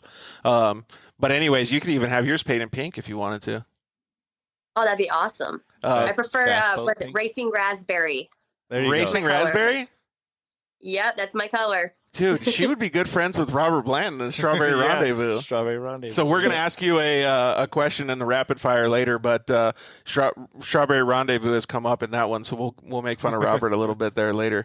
But yes, so going across the whole United States, you said you guys did it in 29 days, but like how intense was that? Because that sounds like, to me, it sounds like a long time, right? And when we planned it out, I think it was 38 days or something. That sounds like you guys did it like spaced out a little bit, but now you're kind of confusing me because you said you were hauling ass. So, I mean, we did, like, it wasn't, like, super bad. I mean, we drove, like, I think we got up around, like, 7, kind of try to be in the cars by, like, 8 or 9, and then we drive until, we would always make sure we get there before the sun goes down. Like, we would always be there, I think one trip, we had to go, or not really accidentally, but we had our lights on, we had our light bars on, stuff like that, driving through the night, but, it wasn't really that bad. That's actually a good. I can't remember the exact amount of miles, but it wasn't bad. Goals. Yeah, Yeah. that's cool. So make sure that you make it before, because that's like unsafe when it's at nighttime. Yeah. I mean, it's cool to go on Well, night but rides you're at the out where dunes, you've but never been. Yeah. Yeah, makes total Yeah, sense. some places a little sketchy. I mean, there was a lot of cliffs that I was staying away from, and at night. Especially with your phobia of trying to fall Yep, off. with my phobia. The phobia and Exactly. wanting to make sure that you look at the hotel before you get to the country inn. She hit every rock. Yeah, When there Google was everything first. Tyrone had 6 tacos today. I'm Dude. jealous, buddy. El Pastor and carne asada. Dang, he went full tilt. Hey, so is there any good taco places up in Minnesota? I wouldn't think so.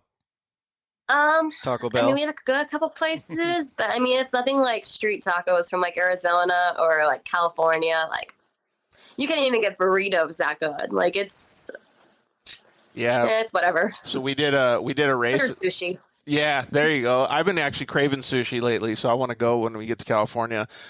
We had a funny story. So we were racing at Loretta Lynn's Dude Ranch in Tennessee as amateurs, and when we went out there, we stopped at I don't know what it was called, but it was a Mexican restaurant, and I ordered like you know what a cheese crisp is, right? It's just cheese and a tortilla, and it's just it's melted.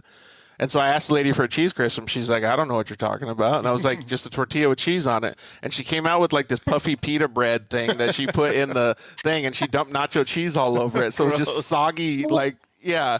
She may as well have made a grilled cheese with nacho cheese. I was like, dude. Oh, So, she tried. She really tried. She did. Yeah, she really did. She actually did. But, actually, I even have a funnier story about Missouri now. So we're talking about I'm sorry. we're talking about tacos. When we went to Missouri, like we went into it was basically like just a steel building, and it was in Wheatland, Missouri. And we went in a steel building, and they're like, "Yeah, tacos for $1," because it was Tuesday. So we're like, "Hell yes!" Like we're going to get tacos. So we go in there, and we sit down, and I ask the lady, I go, "What kind of tacos do you have?" And she's like, "What do you mean?" What kind She's are like, there? "We have tacos." And I was like, yeah, are they like, what kind? Are they like chicken? Are they beef? Like shredded beef? Like what kind are they? And she's like, no, they're just tacos. Hamburger helper? Yeah. And all it was Hard shell? well, it was just the store-bought shells. And I'm not bagging on how she made the tacos. I'm just more concerned that she didn't know there was other types of tacos. Nice. And so I was like, dude, we got to get this lady out to go somewhere to learn that there's like other flavors of tacos. Poor thing. She has no idea. Oh, like the first time I got like tacos in California and Arizona, I'm trying to read it. I'm like, what's carne asada? I'm like, what is like, like you said, we have like one kind of tacos. That's it. Like we have ground beef. The ones That's that our come in a tacos. kit. Yeah, they come in a little kit. with a Yeah. kit, Exactly. Ready to run.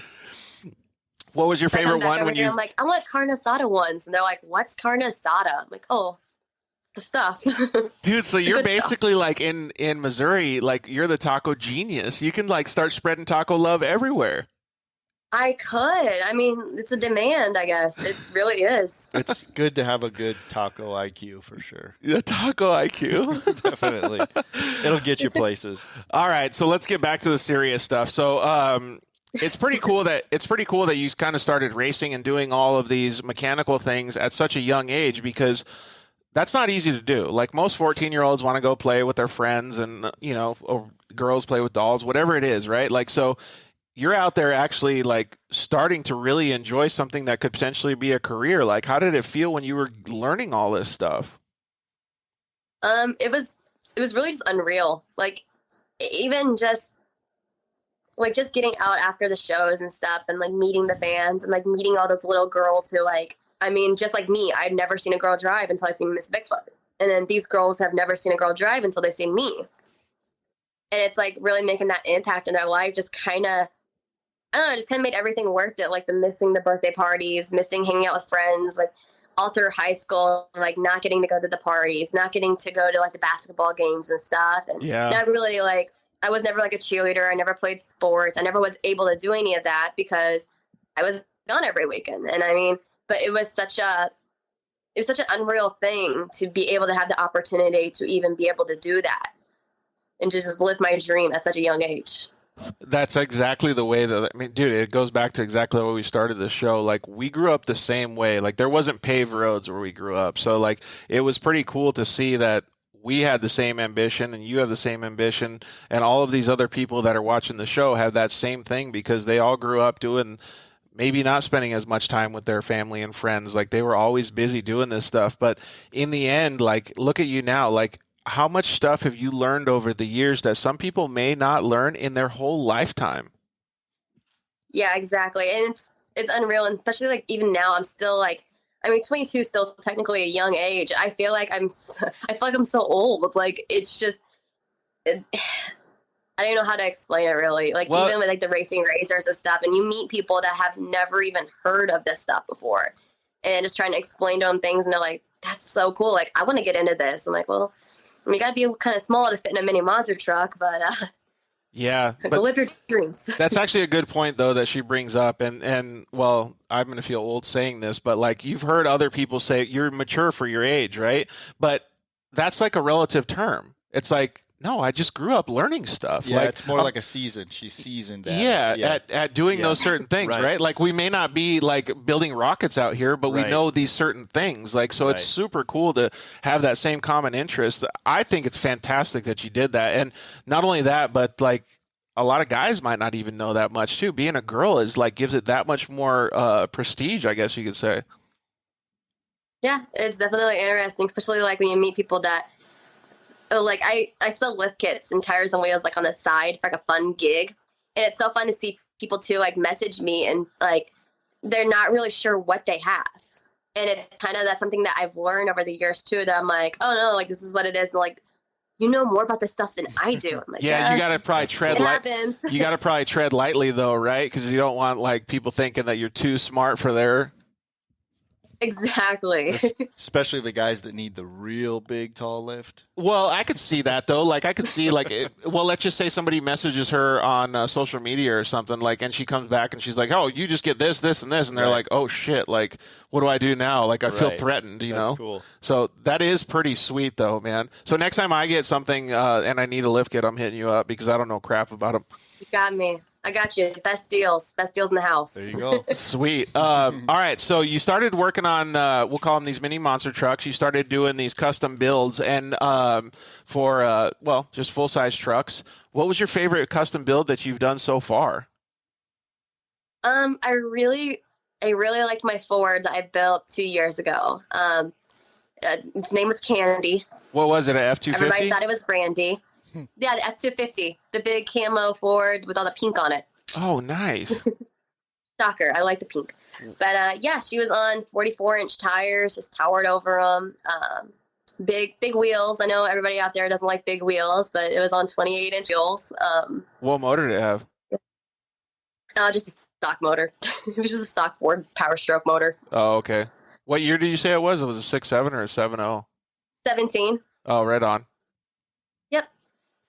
Yeah, and it was just, I don't know, it was a cool thing to see, really, and something that really stood out. So one of the things that I noticed, because I looked at some of her social media over the past week, and it's really cool because I kind of became best social media friends with her because I saw how anal she was in like doing all of her projects. Like everything has to be perfect, right? Like all of the stuff that she does has to be lined up. Like the stickers have to be lined up perfect. OCD. Like, dude, I love that so much. So I was like, yeah, Casey and I are going to get along with her so good. That's that racer where you got to have it right. Yeah, exactly. There's definitely a couple different kinds of racers. There's the run with your brung and it just looks terrible. Even It's if they not win. washed when they get to the track. Yeah, even if they win, you're like, dude, you look terrible. And then there's it's got to be right every time. And then when they do win, then it's even that cooler. So Pleasant, So I think much you'll cooler. agree with me on this one. Like when everybody asks, like, what we go to the track, I go, yeah, it'll be cool if I win today, but at least I look really good. Exactly. Well, that's how I am. So I'm sponsored by Renegade Products, the cleaning company. Yep. So like every time my car comes off that track, we're cleaning it. Like it's looking spotless. It's gonna look nice. I mean, everybody knows me as a pink car, and it's clean. And it's always funny to see like the other racers, like the fellow racers, come by and they're like, "Why are you cleaning that thing? It's gonna go out and get dirty again." I'm like, "Because it looks good. Yeah. It looks great." Because the Barbie car. Yeah. It's racing raspberry. Yeah, racing raspberry, and I'm OCD, so deal with it, boys. Yeah. I'll see you out there, and I'll be clean. Exactly. What did Tyrone say? Well, we did get a hair did comment. What is that? Love the hair. I can barely read. Yeah, I can't see that thank either. you. It's really small. See, I knew you'd appreciate that. Yeah, one. Ramon. Hey, what's up, Ramon? What did Tyrone say over there? So Tyrone says, well, two things. He says, and I'm wondering how he knows. There's probably a story to this. He says, Taco El Bronco, best tacos in Missouri. Can Any you truth vouch to for that? Tacos El Bronco in Missouri? I know Missouri's big, but Oh man, I don't know if I've had those tacos before, to be honest. You're gonna have to write it down because Tyrone will not lead I'll you have to. Yeah, astray. next time I go back, I'll look. Tyrone is actually really good at this stuff. So, He's and legit. in fact, I'm going to have tacos with Tyrone in a couple weeks here when I get to California. So, Perfect. And then he also wants to know if you build one right now, oh yeah, if you could build anything right now, what do you do to make it your dream build? yeah. Oh, well, right now I'm currently selling my truck actually, so I can build another dream build. I want the new 2021 Ford. If it was my dream, it would be the Platinum Dually. I love dualies. And then the 37-inch Gladiator tires, 26-inch wheels, a big Kelderman lift kit on it. I want the full air ride, front and back, make it easy to load stuff. I got my nice razor rack in the back. It's only 200 And a grand. full rocker faucet system, just an immaculate hauler. Dude, that would be pretty sick, though. The thing that got me the most, again, we go back to this whole back thing and what hurts your back. I'm about the air ride suspension. Right, yeah, totally. So whatever, Oh, yeah. whatever you can do for maximum comfort, I'm all over that. So is that like Oh, air Kelderman ride? air rides are so nice too. Like you don't even know there's a trailer behind you. It's so great. Well, it's like basically having clickers inside. For So you sure, can but but how far are we taking it? Are we taking it like to the opposite way that the lowrider guys used to do it, where they would like no, and then it's lifted again? I guess you could go that You high. totally could. But she keeps them pretty clean. I mean, like yeah, it That's sounds you. like it. Sounds like the it. builds she does are pretty sick, man. That one that I don't know if it was your truck or a build that you did, but there was one white Chevy that you did that reminded me of an old pickup that I had. Yeah. Yeah. Which one was that? What I don't color know. Was it? It didn't have very many stickers on it, so it might have just been a promo thing that you were doing. But that Chevy was one of the ones that I did was just like wheels, leveling kit, like it was just super, super clean. Oh, was it a like a black older one? No, the one that I saw was white, but yeah, maybe that black one is kind of similar. But yeah, I just love seeing those things because you can see so much creativity out of a person. Like even if they didn't know it was you and they saw your truck and then they would see you, they'd be like, "Man, it does match her personality." That's super cool.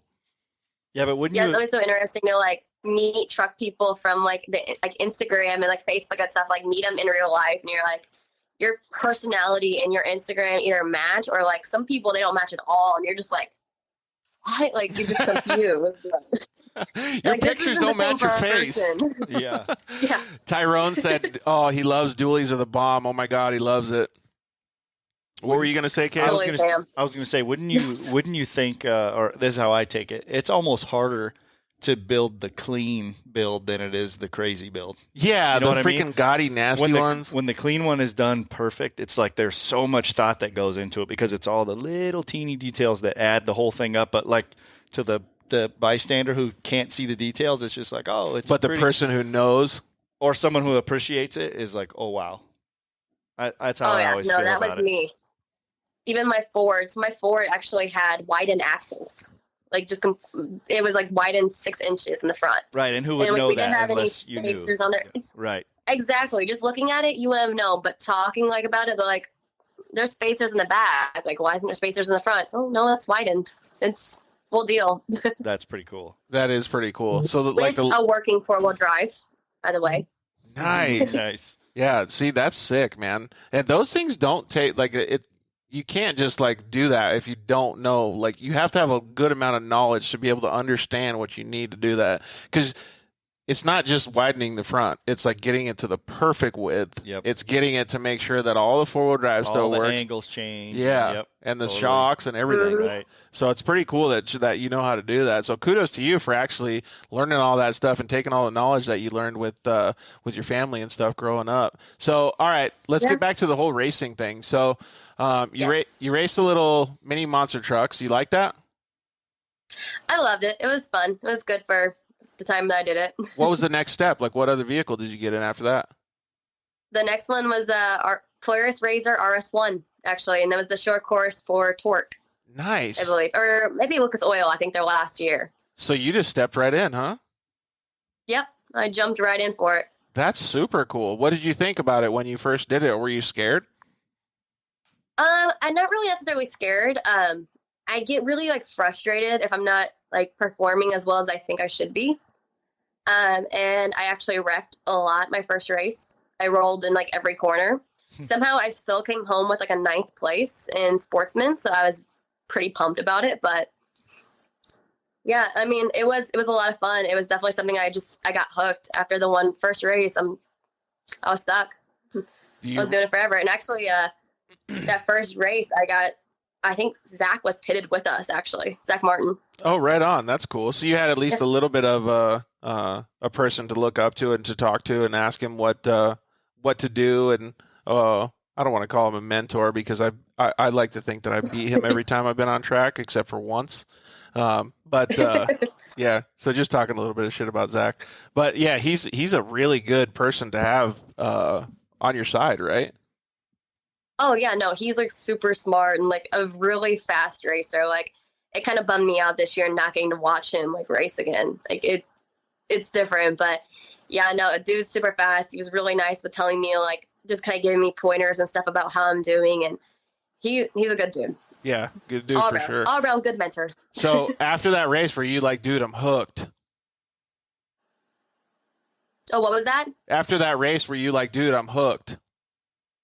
Oh yeah, no, seriously. I went to I was excited. Like, I was pumped. I had my pink RS1 ready to go. Went to I think my first race was ERX, then got to do Bark River, and then Crandon. I raced Crandon, and it just the whole series. I'm like, next year I gotta figure out a way I'm doing this again. Like, we're racing every year now. Like, this is what we're doing. This is the next step.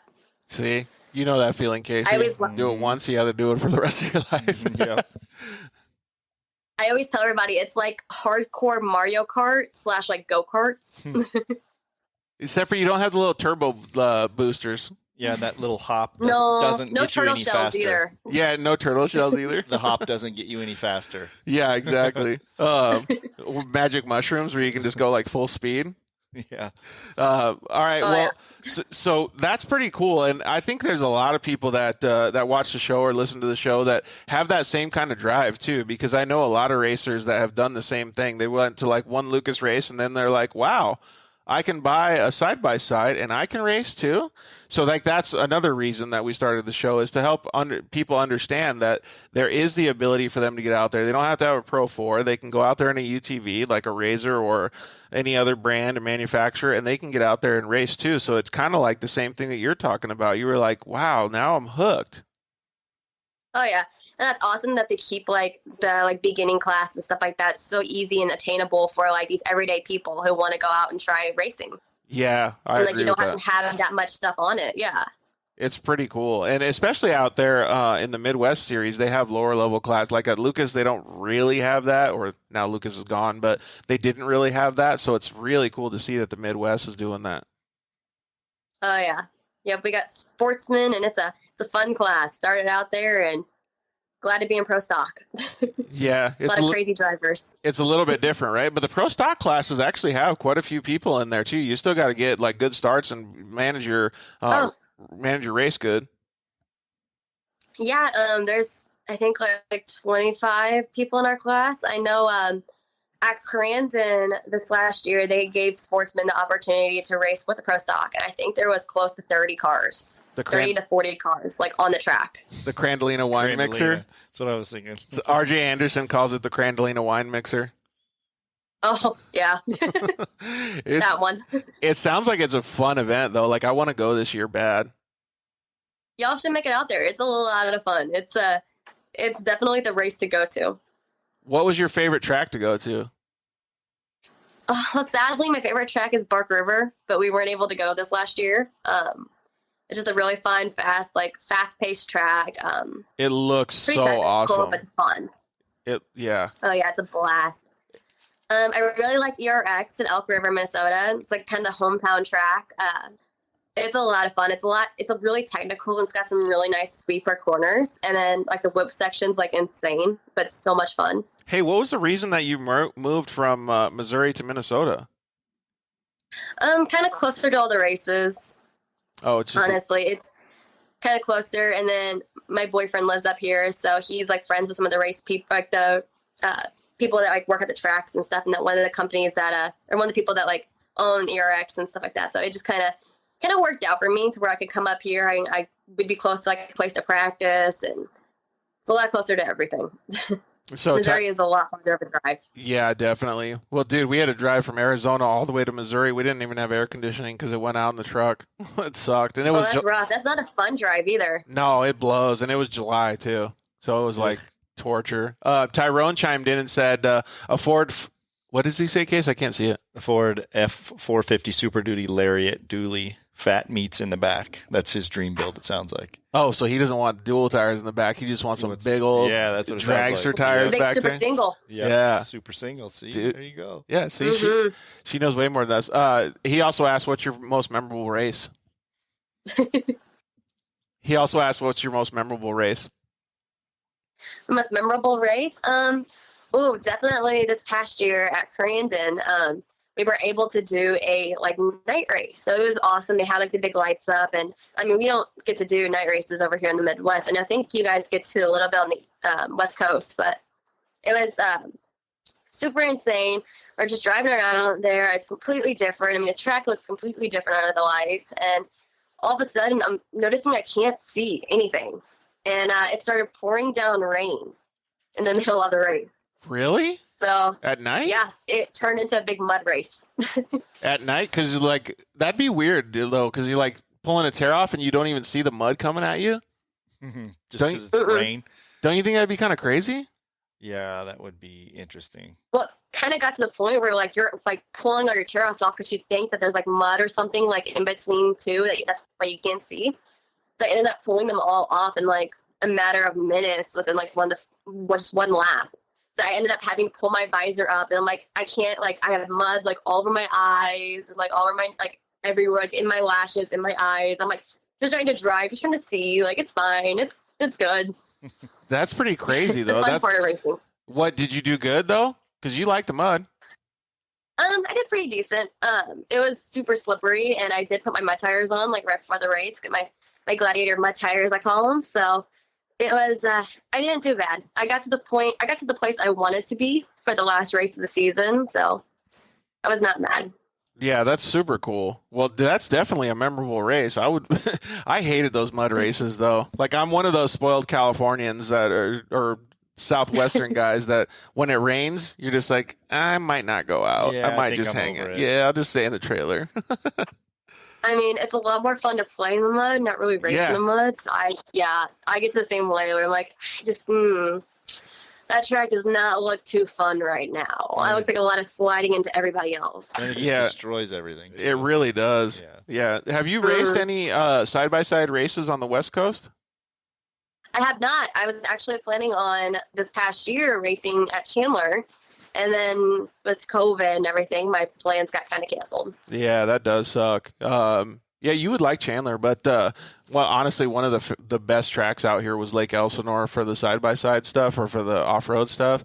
That track was so Really? cool, man. Yeah, because it had like motocross stuff. Like it had they called it the Matterhorn jump. It had like a step-on thing, and then where you jump like a tabletop and you come down into corners. Like it had really cool stuff. Wow. Yeah, it was fun, and it had like rhythm sections that weren't like you've probably seen like the Estero Beach, the Mexico Lucas short course race, how it had those whoops that you would like bang through, like you couldn't get over them like clean in side by sides. This one had like some ones that you could actually double through, like, so it was super fun.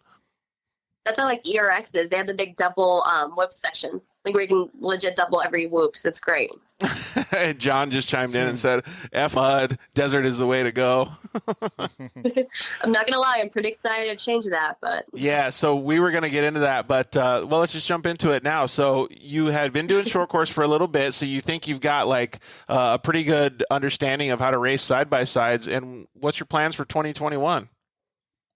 So we're going to the desert, guys. I think we're going to start out trying to do like the Mint 400, Vegas to Reno, Laughlin, UTV World Champs. And I mean, we're going to be packing snacks and bringing drinks and having fun. That'll be super cool. And so it's kind of like, I don't know, like I feel like when you went with Jimmy in the desert race and the Mint 400, it's kind of like trial by fire. But now you've got enough knowledge in you, like racing short course and obviously those other desert races.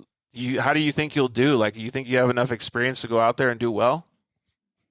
I think I'll do pretty good. For my first year, I'm really just planning on finishing most of the races, just trying to like kind of soak up all the knowledge I can with the desert racing. We're kind of making this more of a like fun, I guess, voyage, I guess you could call it. Doing lots of like vlogs and videoing and getting a lot of content and stuff with it, but I don't think we're going to do bad. I think I'm keeping positive. I think we're going to do good. I think they're going to surprise everybody. That's pretty fingers cool, crossed, though. anyway. That's my hope. Yeah, and when you have a realistic expectation like that, it actually makes for the racing to be much more fun, too. So I love when people say, like, when dudes say, oh, I'm going to go out there and kill it, like, you know that they're going to have a shitty year. But when people say, yeah, you know what, I'm going to use this as a learning experience, I'm going to go out there and I'm going to understand how this racing is, then they're going to have a good time with their friends. They're going to have, I don't want to say low expectations, but realistic expectations to be able to understand what it's all about, because it's not an easy feat to finish a desert race, let alone win it. No, and so far the races I did with Jimmy Moore, we ended up like having some sort of mechanical issue that we just couldn't fix in both the races, and it's a sad thing, but I mean, I feel like all it is, and towards the end, is like just having a good time with your friends, being out there, having fun, just making memories. That's what I kept telling them, even when we're stuck in the desert, this is just gonna be a memory. This is gonna be a story we're gonna tell, and it's gonna be great. Dude, I agree with that 100%. She said it earlier, packing snacks, and I'm going to say writing checks. Yes. And then the next couple of years, it'll be cashing checks. Yep, exactly. And well, Exactly. She's pretty much saying the same thing that we heard from Rob Mack all last week. Like, all of it is stories. Like, Yep. I mean, every single racer wants to win, right? But like at the end of the day, like, he's got so many awesome stories, and she's building all these stories with the fantastic people that are around supporting her too. Like, can you imagine in 5 years, 10 years, whatever, how many awesome campfire stories she's going to be able to tell? Yeah, we're going to have you on in 5 years of the dirt life. We're going to talk about it. That's what you hang your hat Deal. on. We're gonna have campfire. Yeah. We're gonna have campfire stories, okay, guys? We're gonna be sitting here vlogging campfire stories. Campfire life. It's never whenever we bring up these kind of questions. It's never, hey, how much money did you make, or hey, how successful? It's always exactly what we just said. It's Yeah. always those awesome stories. So, and that goes across all racing, really. How much fun did you have? Yeah, launching totally. your monster truck 200 feet when George is still scared about his back. Totally. And then the best part about it is it's always revolves around that group of people that you know. Like Yep. now you have this extended family, you call it the racing family, but I mean, it could be thousands of people. And then there's there's a story that goes with each one of those. That's what's so cool about it. It really is. Yeah. And obviously, like when we were talking about her earlier, like so many people commented in and like had questions, and like there's so much that I learned about her just from other people talking about it, you know? It is really cool. And you get that all the time because you're in the business and you get to hang out with everybody too. Yeah, it's a lot of fun, and especially like it's crazy how you kind of were saying like about the racing family and stuff. Like I have a racing family in my short course racing that like I never thought I would, and they're like they're kids that it's so much fun too. We all hang out, park beside each other, and we pit beside each other, and then we all race together. And then when we get off, it's like, hey, like you were beat by the girl, and like oh you did so good. Like I watched you wreck in that corner. Like it just makes it so much more fun. Like just to sit and talk about it, and it's not so serious. It's not so stressful. You're not as nervous as you were like going out with a bunch of strangers. It makes it more fun. Dude, 100%. What about, go ahead. I was just going to say Tyrone is 100% right. Just thinking about all of the great stories that I personally had with all the racing that I've done, RC cars, so many people, everything, moto, everything that I've been involved in, the same thing. And they're the things that you never, ever, ever forget. Yeah, like even if you have a shitty race, you still remember the good times with the people. There's always a good story. Yeah. 100%. So or maybe it's just a terrible race and it's just funny now. Yeah, totally. That's totally true. While you read what John has said over there, Case, what was like some of the coolest memories that you have about like little kids or fans or something like walking up to you? Oh, it's like not, I guess wouldn't be the coolest. It's kind of sad, but I think it's like one of the funniest memories I've ever had at like a monster truck show with a little girl walking up to me. She hung out at our booth the whole time. Like she was just sitting there. I'm like kind of starting to wonder, I'm like, hi, like, where's your parents at? Like, are they here? Like, where'd they go? And she goes, oh yeah, I told my dad I was coming down here. Like, no big deal. Just completely nonchalant about it. She was like 11. Like she was young. And then she like kind of walked away to like talk to her friends or something. And all of a sudden the cops were coming by. Uh-oh. And they're like, have you seen this little girl? Like, da-da-da. I'm like, oh yeah, no, she was right here. Like she was just here like 2 seconds ago. So it was just insane. Like how like this little girl was telling us how like her family knew right where she was and she was missing. And I'm like, oh, that was like the weirdest thing that ever happened to me. Yeah, but that's pretty cool. She's like, screw my family. I want to go meet Pleasant. I want to go check out Monster Truck. And she's like hanging out with me.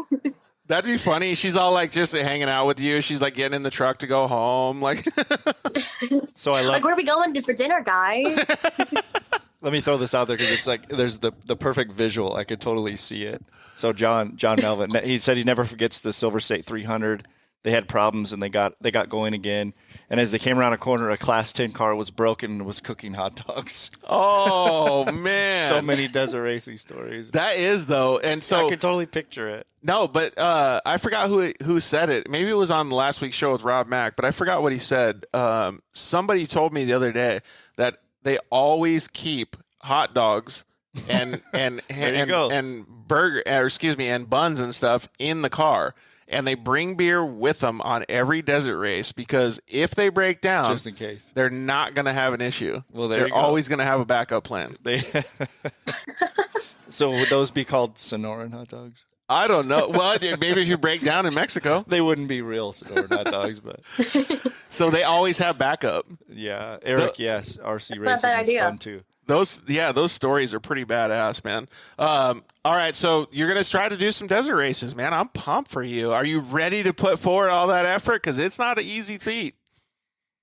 I mean, I'm excited. We have a good group of friends here that are all excited. They're just pumped to go and just to hang out and to help and just to help pit with us and stuff. And I think it's going to be a good time. I think as long as we keep like the fun factor, like kind of towards the middle of our race program, I think we're going to have a good time. We don't want it to be super stressful. We don't want everybody yelling, arguing. We just want to have a good time, go out there, get some good content, do some fun vlogs and stuff, and I think we got this. I'm excited. My team's excited. I'm going to race the rally class, so it's not going to be like super extremely competitive at the same time. Like I think we're gonna have a good time. I really like the rally class because you really have to be learn how to drive a vehicle to be able to keep those vehicles intact. Right. The rally class, you don't build like a full custom chassis usually, but you don't build a full custom chassis with gussets and all this crazy stuff. You usually don't put on beefy A-arms, and you kind of just keep a stock car and you put the safety equipment on it. But there's two ways to look at it. The rally class may not go as fast, but you have to look after your equipment all the time, because every racer wants to go fast, right? Right. So you see the rally races, and 90% of the time, like at the UTV World Championship, like I'm exaggerating this, but everybody breaks. 25 people go out there, 3 people finish, kind of thing. You know what I mean? Mm-hmm. So for her to say that she's going to do the rally class is a huge, huge opportunity for her to learn how to drive and baby the car to make sure that it makes it, so that when she does get into the professional class, it's going to be like she can go full tilt and she'll already have that muscle memory to baby the car.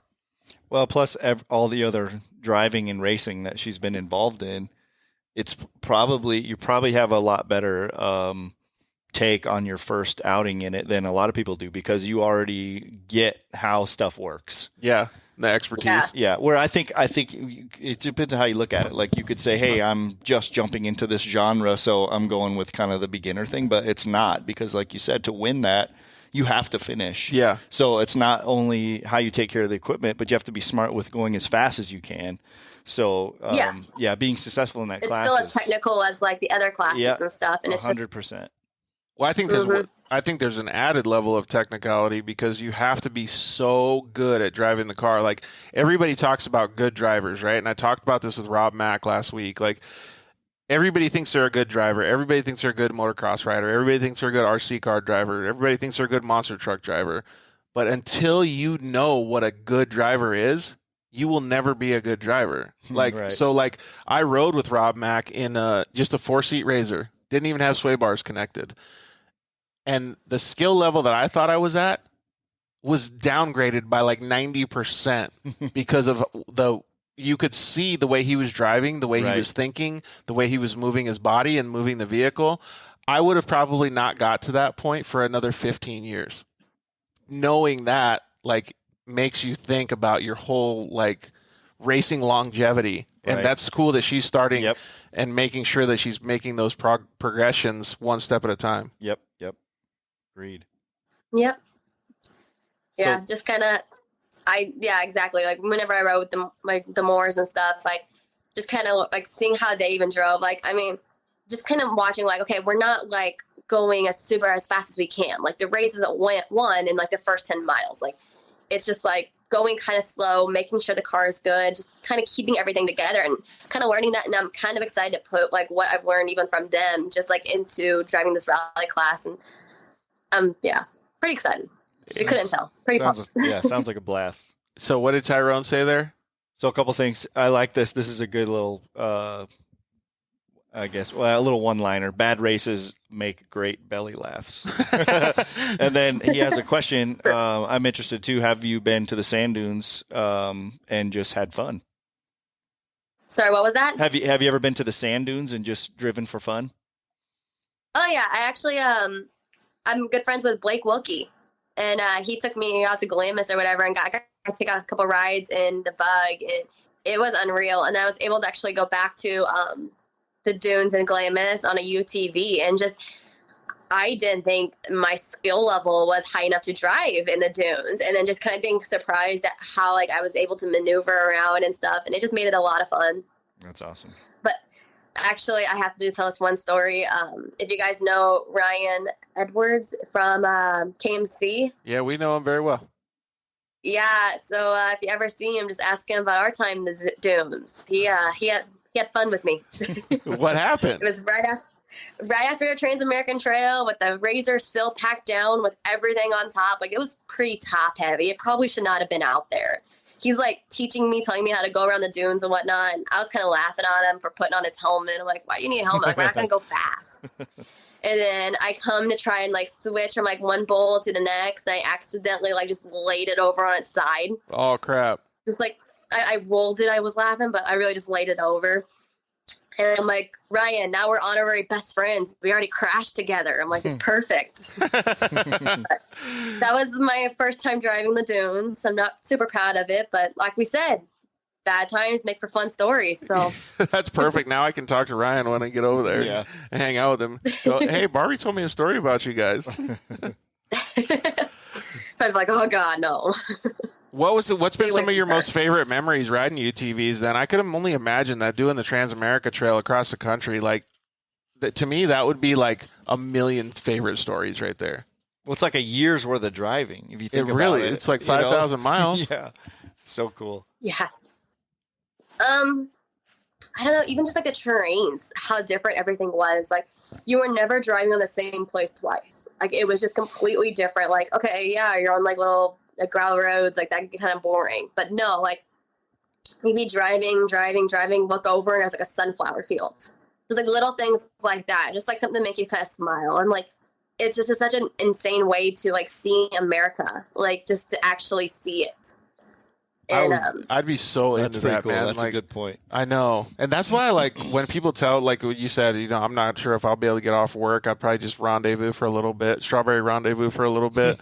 But I want everybody to see the whole thing. Like, I just feel like that's so bucket list for so many people. Yeah, doing the whole thing for sure would be bucket list. Absolutely. At some point. Yeah, maybe like the first year just rendezvous, and then the second, third year, fourth year come on board and do the whole thing. Cool. It'd be so cool. Yeah, that would be super cool. All right, so there's so many cool places there, like on the way to like campsites, and like there was like a big river where like everybody was hanging out and like grilling and like tubing and stuff like that. There's just so many good points for like good vlogs and videos and everything. And I just one reason I want to go back. I want to video everything. I want to hang out a couple days in some places and just kind of make sure I get like, I want to showcase it all. Like it's so great. So we plan to do it on. There's not like one memory. There's tons. Yeah, see.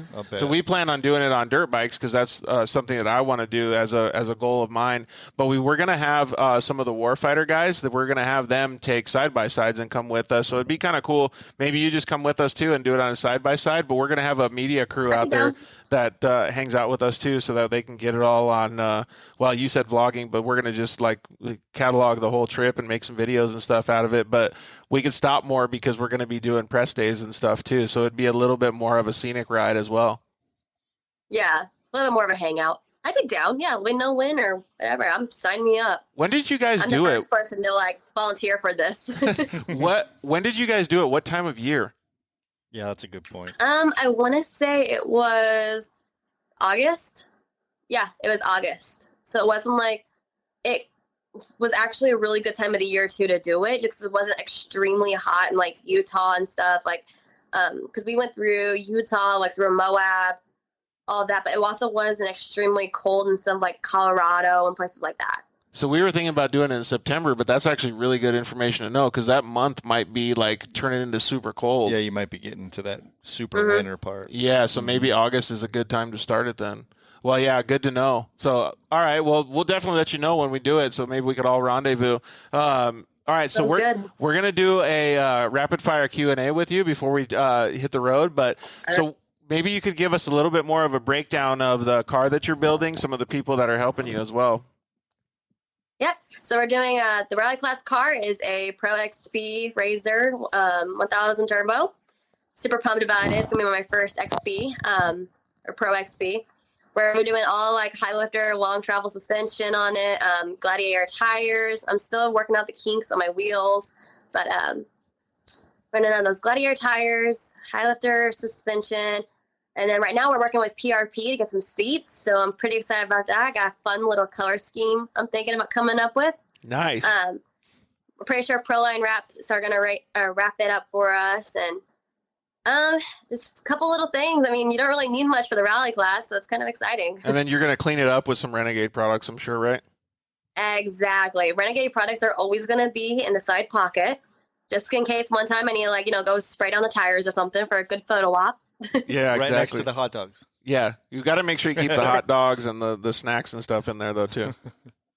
Oh, yeah. No, I'm going to have all the bags. Like, the door bags and everything just completely full of snacks like Cheez-Its and water and granola bars and maybe some donuts in there. I don't know yet. Sign me up. Have you seen those rap snacks, Casey, have all the rap stars on potato chips that match their personality? One guy's like got Cheetos, the other guy's like Doritos. Like they got all kinds of different guys. Have you seen them? I like donuts over here. That's my snacks. Oh, you're like donut. Do you like the donut holes? Because those fit like in a side pack better. Ooh, that's a good idea. Do you like that wouldn't be a bad idea, no. Do you like the airy ones or the cake ones? Like this is a profile. Oh, like the really thick ones? So there's like the real thick, dense, cake ones, and then there's the real airy that are. Go ahead. I'm not gonna ruin it. No, I'm not really. I'm not too picky about my donuts. Just I like them like on the ground, in the dirt, on the tar. Like, oh, nice. Okay. It's big, airy, cakey. I'm happy. Filled with something. I'm pumped. Just take whatever. Who's gonna be your co-driver? Co-driver, I'm still working that out. I got a couple friends that I'm interested in. One of my really good friends named Joey. He might be co-driving with me. Nice. But I'm also talking about maybe getting some girls in there. So that would be super cool. I think an all-girl team would be really awesome. That would be pretty cool. I think it's something that needs to be done. Yeah, I think that'd be a really cool thing to do. Like, excuse me, not just for, for you, but like, for all the kids to be able to see something like that would be pretty phenomenal. Yeah. I want to kind of show off that aspect for just for like little girls and stuff growing up. Because like I said, I didn't even know girls drove monster trucks until I seen Miss Bigfoot. So I want to kind of showcase that you can do an all-girl team. It'd be cool if it you were can live like, your dream. It'd be cool if it were like a crossover somehow. What do you mean? Like some kind of female athlete that's like totally out of the genre that like you could train. Like how cool would that be? Oh, like, I know exactly what you're saying. Like a triathlete chick or like a volleyball player or something. That'd be so cool. Just get someone come in. What if it was Ellen DeGeneres? Monster truck driver. It's going to happen. Yeah. I feel like you could get get Ellen DeGeneres or Oprah to get in there. That way you just like hit the multi-level media marketing. Yeah. You get a trophy. Like there's like a massive O like on the side of my car. Like it's fine. Dude, you'd have the biggest race. You'd have the biggest racing budget on the planet. Yeah, you would. Ooh, Endless. Wait, no, I want like Dolly Parton or Shania Twain. Oh, perfect. That'd be pretty good right there. That's there you go. my girl. There's the crossover. That's gonna be it. There's the crossover. Yep. We're gonna be singing country music on the way. Love it. That'd be so awesome. Instead of telling, she's like not telling her where to go, like don't bother the dangers and stuff. She's just singing to her the whole time. Yeah. Could you imagine like being wrecked on the side too, like trying to flag down a car to help, and it's like me and Dolly Parton pull up, just like singing country music with like our Rockford speakers just blasting. They're like, "No, you can just keep going. We're fine. We got this." The karaoke car. That'd be so funny. That would make for some Getting serious. saved by me and Dolly. That would make for some serious Instagram stuff right there, though. Maybe that's what you need on the horn, where you've seen some of those desert racers, right? Or Instead of having the races, siren, you have a country song. You got some gnarly country song going. We could have like her build be called the Country Wagon. Country wagon. Oh, I'll do it. Here comes the Country Wagon. I could just It's gonna hear be it. like wrapped like a stagecoach wagon. You know how people always want to walk into a room and have like some music playing, like to their like entrance into the room. Yeah, theme music. Yeah. We could have theme music when she pulls up to the starting line, when she could like comes back to the finish line, when she's passing by people. All right, so you ready for rapid fire Q&A? Oh, let's go. We're All going. right. We're good. Go for it, Casey. You can go for the first one. Okay, dunes or the river? Dunes. Nice. Yeah, that's cool. Have you been to the river? Well, I guess the river in Missouri is different, right? Yeah, it's full of water. River in Missouri sucks. You don't. Okay, I always laugh because in Minnesota they like swim in Mississippi. We don't swim in the Mississippi and Missouri. Like you don't swim in the Mississippi and Missouri. Oh, it's pretty nasty. Yeah, it's not good where we live. Three-wheelers or quads? Quads. Todd LeDuc or Tom Meets? Mets. I don't know what that is. My bad. That one's hard. Todd LeDuc. I love Todd LeDuc. He's a good dude. Isn't it Tom Mentz? I think it's autocorrect. I think it's Tom Mentz. Yeah, Todd LeDuc is a straight badass. Yeah, Tom Mentz. Todd LeDuc's cool. He drives, which one is that? He drives the... Max D. Yeah, Maximum Max Destruction. That's the one. Oh, okay. Dude, I'm like monster truck guy and I'm failing right now. Barsha or Webb? What was that? Barsha or Webb? Do you watch motocross? Okay, you're not going to know that one then. So we'll skip that one. What's the next one, Case? Little Smokies or pizza rolls? I know this one. Don't let me down. Ah, pizza rolls. Oh, man. I just knew it was going to be Little Smokies. Dude. Yeah, I kind of thought it was going to be Little Smokies too. But don't you hate it? Like pizza fan. we have this conversation with every single guest, but she's new to us. So don't you hate it? Like after you eat pizza rolls, your mouth is just toast. Like the roof of your mouth is just fried. You haven't lived. Oh, yeah. You haven't lived until you've done that. You can't say you're a racer if you haven't burned the top of your mouth, the roof of your mouth with pizza rolls. Dude, yeah. You can't. Never. Still worth it. Coffee or iced tea? Iced tea. Favorite soda? Sweet tea. Sweet tea. Well, of I course, knew that. Of course it is. It's got to be. Favorite soda? I like Diet Coke. Oh, really? What about Diet Dr. Pepper? It's the sweet one. Diet Pib. Does Mr. Pibb have diets? I have no idea. Yeah, me Me neither. neither. Have you ever had? Do you like Diet Mountain Dew at all? I do like Diet Mountain Dew. Have you ever had a white man's margarita? Mm-mm. Patron and Diet Mountain Dew. It'll blow your mind. That's funny. Note taken. Yeah. And especially when you go to Mexico too. All right, what's the next one? It's you, but I can go. If you could have a superpower, what would it be? I want to fly. Nice. Yeah, that's a pretty good one. Uggs, Oh, yeah. Uggs or Crocs? You can say neither. No, you can't. Only I you can. gotta pick. Yeah, you're the one. All the guys say. Well, not all the guys. Maybe but, Crocs. I feel like I could do Crocs. Rob Mack picked Uggs last week. Well, I'll rock some Crocs. He's a SoCaler. You're gonna. So this might be played out up in your guys' region, but we always think it's so funny when people say they're putting their Crocs in 4-wheel drive. Oh, yeah, where they pull. Yeah. Yeah, where they put the She strap. knows. Yeah, where they put the strap up in the She's back. like the second person. I can still see myself like running out of them and like completely tripping and falling, but Totally. it's fine. Oh, somehow even if you're in 4-wheel drive, that still flies off. Oh, that's like just my luck. Like that would just happen for me. So that's what I used to do with my girls when they were running. It was the rule, and I'd get angry. Don't run in flip flops because you know you're taking a header and lip skidding. You know it. Yeah. Totally. No matter what. Totally. That's why I just don't run at all. What color Crocs are you getting? Pink, for Yeah. sure. I thought you might say pink with checkered flags, like your jacket is. Racing I raspberry. mean, if they make that, I'll rock it. So you can get customized Crocs. You know how you can get like Air Jordans painted and stuff now. Now they do that with Crocs. Ooh. Like they have companies that actually just specialize in giving your Crocs a paint job that's like with the flexible paint. Welcome to COVID. Ooh. Yeah, I'm gonna put like my bright face like on my Crocs.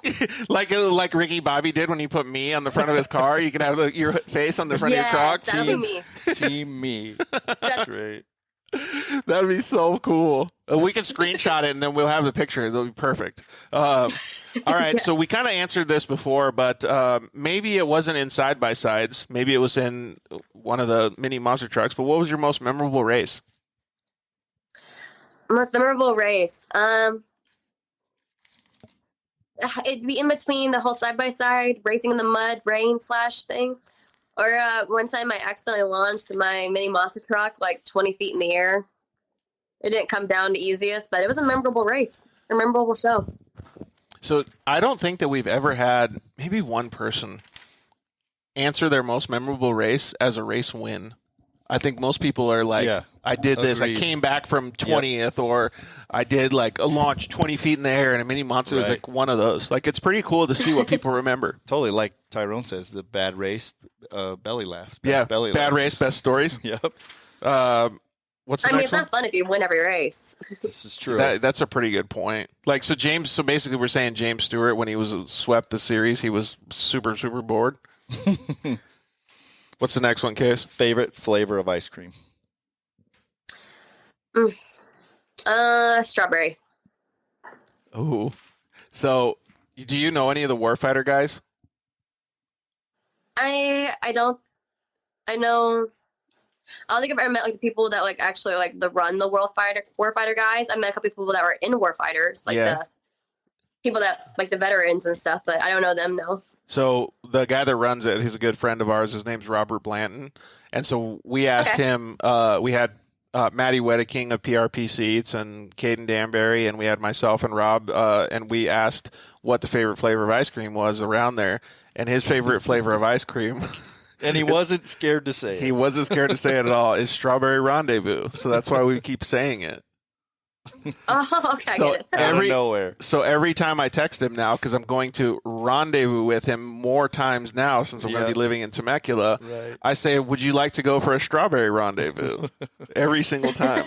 Awesome. So That's great. it's got I guess it's got a little bit of context to it because he's such a big, strong guy, like got so many military awards and like all this crazy stuff, and his favorite flavor of ice cream is like the gayest sounding one you can ever have. Like, it's so funny. So You're like, hey, the personality doesn't match the Instagram. Right. Yeah. There you go. You said that earlier. Perfect. Maybe he needs a Strawberry Rendezvous account. He might. Okay, how about dogs or cats? Dogs all day long. I got Netflix. Kitty at home. I miss her. Oh, you do Netflix or YouTube? Netflix.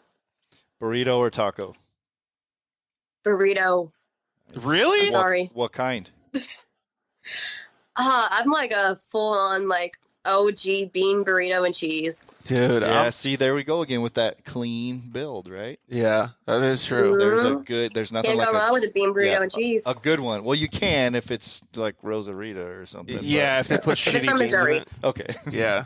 Dude, you're right though. Like, there's been times I eat bean and cheese burritos for breakfast. And you're like, dang, this is the best. Yeah, like I'm one gonna ever. yeah, because that's what I say every time I'll get a bean and cheese burrito for breakfast. I'm like, I'm doing this every day. I have to. All right. Well, we asked this. We'll ask in a different way. Desert or short course?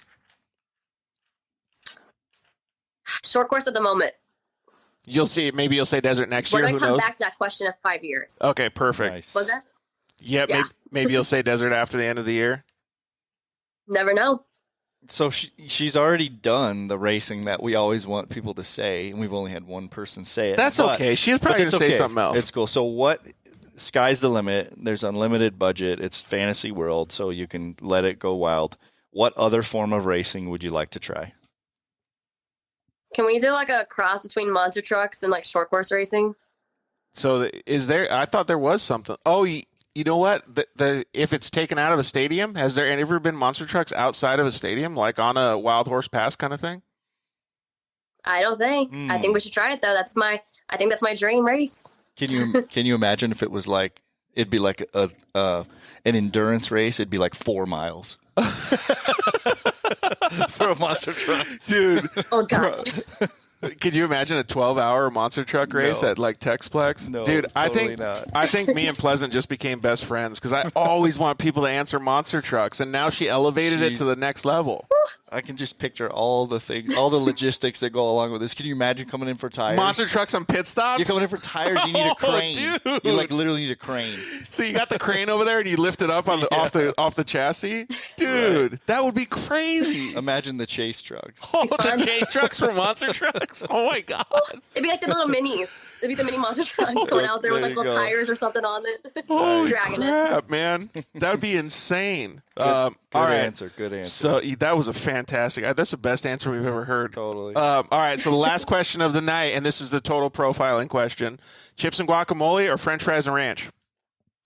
French fries and ranch. Whoa! I didn't expect that Anything either. with ranch. I'm sorry. Anything with ranch, good. I'm obsessed with. What if we change it to the original question? Because I kind of gave you that ranch. It was French fries and ketchup. Chips and guacamole. See, the okay. ranch See. is what elevates it. Yeah, it kind of does for The anybody. ranch gets it. It really does. But it can't be shitty ranch, though. It's got to be Yes, good ranch. It's got to be good ranch. No, it's got to be. Some places have like that really good ranch where it's like, Yep. I don't know what's different, but their salads are good now. Yeah. EG's. Yeah, there's this place called EG's. It's like this Subway, or like kind of like Subway, but they have these slushy drinks and the ranch and the French fries. It'll Not like, even right. yeah, it's like better than anything. Next time Ooh. you're coming out west, you'll have to fly, or not fly, but you'll drive by Tucson because Yeah. it's a Tucson local thing. I think they have them in Phoenix now. That They got a couple in Phoenix now. But it's one of those things like where you get like Nathan's hot dog in New York, Yeah. and it's like Right. better than anything else. It's like Totally. that for French fries and ranch. 100. All right. So thank you very much, Note Pleasant. taken. We really appreciate it. Do you got anything else you want to tell our listeners before we bail out? No, just keep on keeping on, guys. I really appreciate you coming on. Like, it was cool to learn a little bit more about you. And honestly, after talking, I really, really have a good feeling that you're going to do well in the rally class with the plan that you have. And I think it's going to be really interesting for all of our listeners to follow along with you. And obviously, the people that, you have supporting you as well, all your, it makes me so happy to say this, all the girl fans that you have. Like, I just want to come out to the races and support you just because of that. You're doing such a good job. Thank you. Yeah, thank you. I loved being on the show. It was a lot of fun. I love talking to you guys. It's good to talk to you more, I guess, to formally meet you. Yeah, exactly. So what's the first race you're going to go to? Maybe we can rendezvous there. I think I'm going to do the Mint 400 first. Sweet. It's my first desert race. What were I don't know Yeah. what the COVID restrictions were this year. I don't know if you're allowed to strawberry rendezvous at those races. I think you got to like stay apart or something. I wonder. Yeah, who Although knows? it's in the desert. I'll break the rules and I'll come up and hang out for a little while. Perfect. I'm normally broke down around, I think it was Joshua's tree is the last time they spotted me. So just come hang out, bring some snacks. It'll be great. All right, The perfect. snacks. All right. I'll get the Dolly Parton songs. Well, It'll be that's fun. great. Dude, this is going to be so awesome. That was a lot of excellent recall that you Yeah. just did. Fantastic. You're hired. Yeah. All right. Well, thank you very much, Pleasant. We really appreciate it, and thank you for staying up late with us tonight. Your hair looks awesome, so we will see you soon. Thank you. See you guys. Thank y'all for having me. Thank you. Man, that was pretty cool. So it's really neat to see the different personalities and the different racers that come on the show. And, she wasn't just a racer when she started. Like, she was just a little girl. Yep. And then all of a sudden, everything just grows into this thing that she loves doing now. And she's not just paying herself, being selfish and doing it. She's, showing it to all these other young girls. Yeah, she obviously loves it. You can tell by the payback or the give back. Yeah, paying it forward or Yep, whatever it's called. absolutely. It's so cool, man. So thank you very much, Pleasant Cook, for joining us. You did an awesome job, girl. We really, really appreciate it. And thank you guys for joining us and hanging out tonight. We really appreciate you guys hanging out on Monday nights with us. I know we got a little show, but we really appreciate everything that you're doing because it makes it so that we have that much more ambition to do better in the future as well. So like we said a couple times in the show, next week's guest is none other than professional monster truck driver, actually just professional driver in general. He did the Baja this year. He did some obviously short course stuff growing up. So Todd LeDuc, man, we can't wait to talk with that guy. Accomplished in all that stuff and mountain bike racing before that. Was he really? Yeah, I didn't know that. Him and his brother were like some badasses for sure. In mountain bikes, really? Yep. Mm-hmm. No way. I'm gonna have to ask him some of that stuff too. Definitely. So that'll be cool. So we're gonna be up at Shock Therapy next Monday night, and good old Steve-O is gonna be my co-host there. So it'll be pretty cool to talk with Todd LeDuc, have a good time with all those guys. We really appreciate all you guys joining us. Like I said, it's the lifeblood of our show, and the show is doing really well, and we're really, really appreciative of it, and we don't want it to slow down. So please keep hitting us up on social media. Always check out our Facebook page. Always check out our Instagram, where most of our information lives. DM us, hang out. I never say this because I think it's played out saying it, but please go to our YouTube channel, subscribe, like, do all the subscription stuff so that you can get the notifications so that you watch the show on Monday nights and it notifies you. It'll be cool to have more people commenting in because we have the opportunity to talk with some fantastic guests, and we want you guys to be part of that as well. So please keep the show going as much as possible with us. Thank you to all of our sponsors. Thank you to guys at KMC Wheels, especially for giving away those badass wheels tonight. So Brian, congratulations on winning those bad boys. Please DM us and let us know where we can send those things. Thank you very much to the guys at Shock Therapy. We'll see you guys next week. You can use the code DIRTLIFE at shocktherapist.com and save a whole bunch of money, or just give them a call and let them know that Dirt Life sent you. Thank you to the guys at EFX Tires. Thank you to the guys at Zollinger Racing Products. You can always use the code DIRTLIFE at ZollingerRacingProducts.com. They have next level parts, man, so please support them and get your products at ZollingerRacingProducts.com. They have some awesome stuff for Christmas too, so I was just thinking it'd be cool to have radius rods or tie rods stuffed in a stocking. That would be perfect. You just have to have it on a strong nail. Yeah, that'd be pretty heavy duty. And thanks to Josh and everybody at Cryo Heat. Go get, man, I think we should have told Pleasant to go get one of those Pro Mod transmissions that he makes for those Polaris Razors, because those things are badass, man. And thank you guys, thank you, Lance, and everybody over at Solderweld for always supporting us. You can use the code DIRTLIFE at solderweld.com and go get yourself an off-road repair kit, because we know you guys are hitting the trails right now and want to make sure that you guys are safe out there, just like you are with your first aid kits for yourself. You can get one for your vehicle.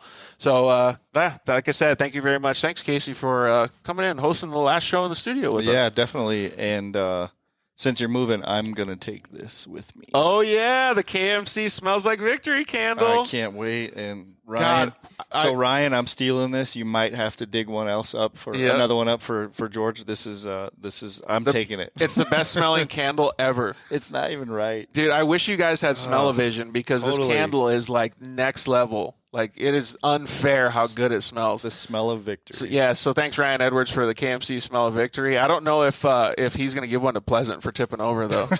The smell may cause unhappy spouses. Yeah, it smells so good, though, dude. When you crack that thing open, I don't even know what it is. It's unfair how good it smells. Thanks, Ryan. Thank you very much for helping out, Case. I really appreciate it. You've helped grow the show, and it's awesome to be able to. It's been fun. Yeah, so hopefully we can do it again soon in California, too.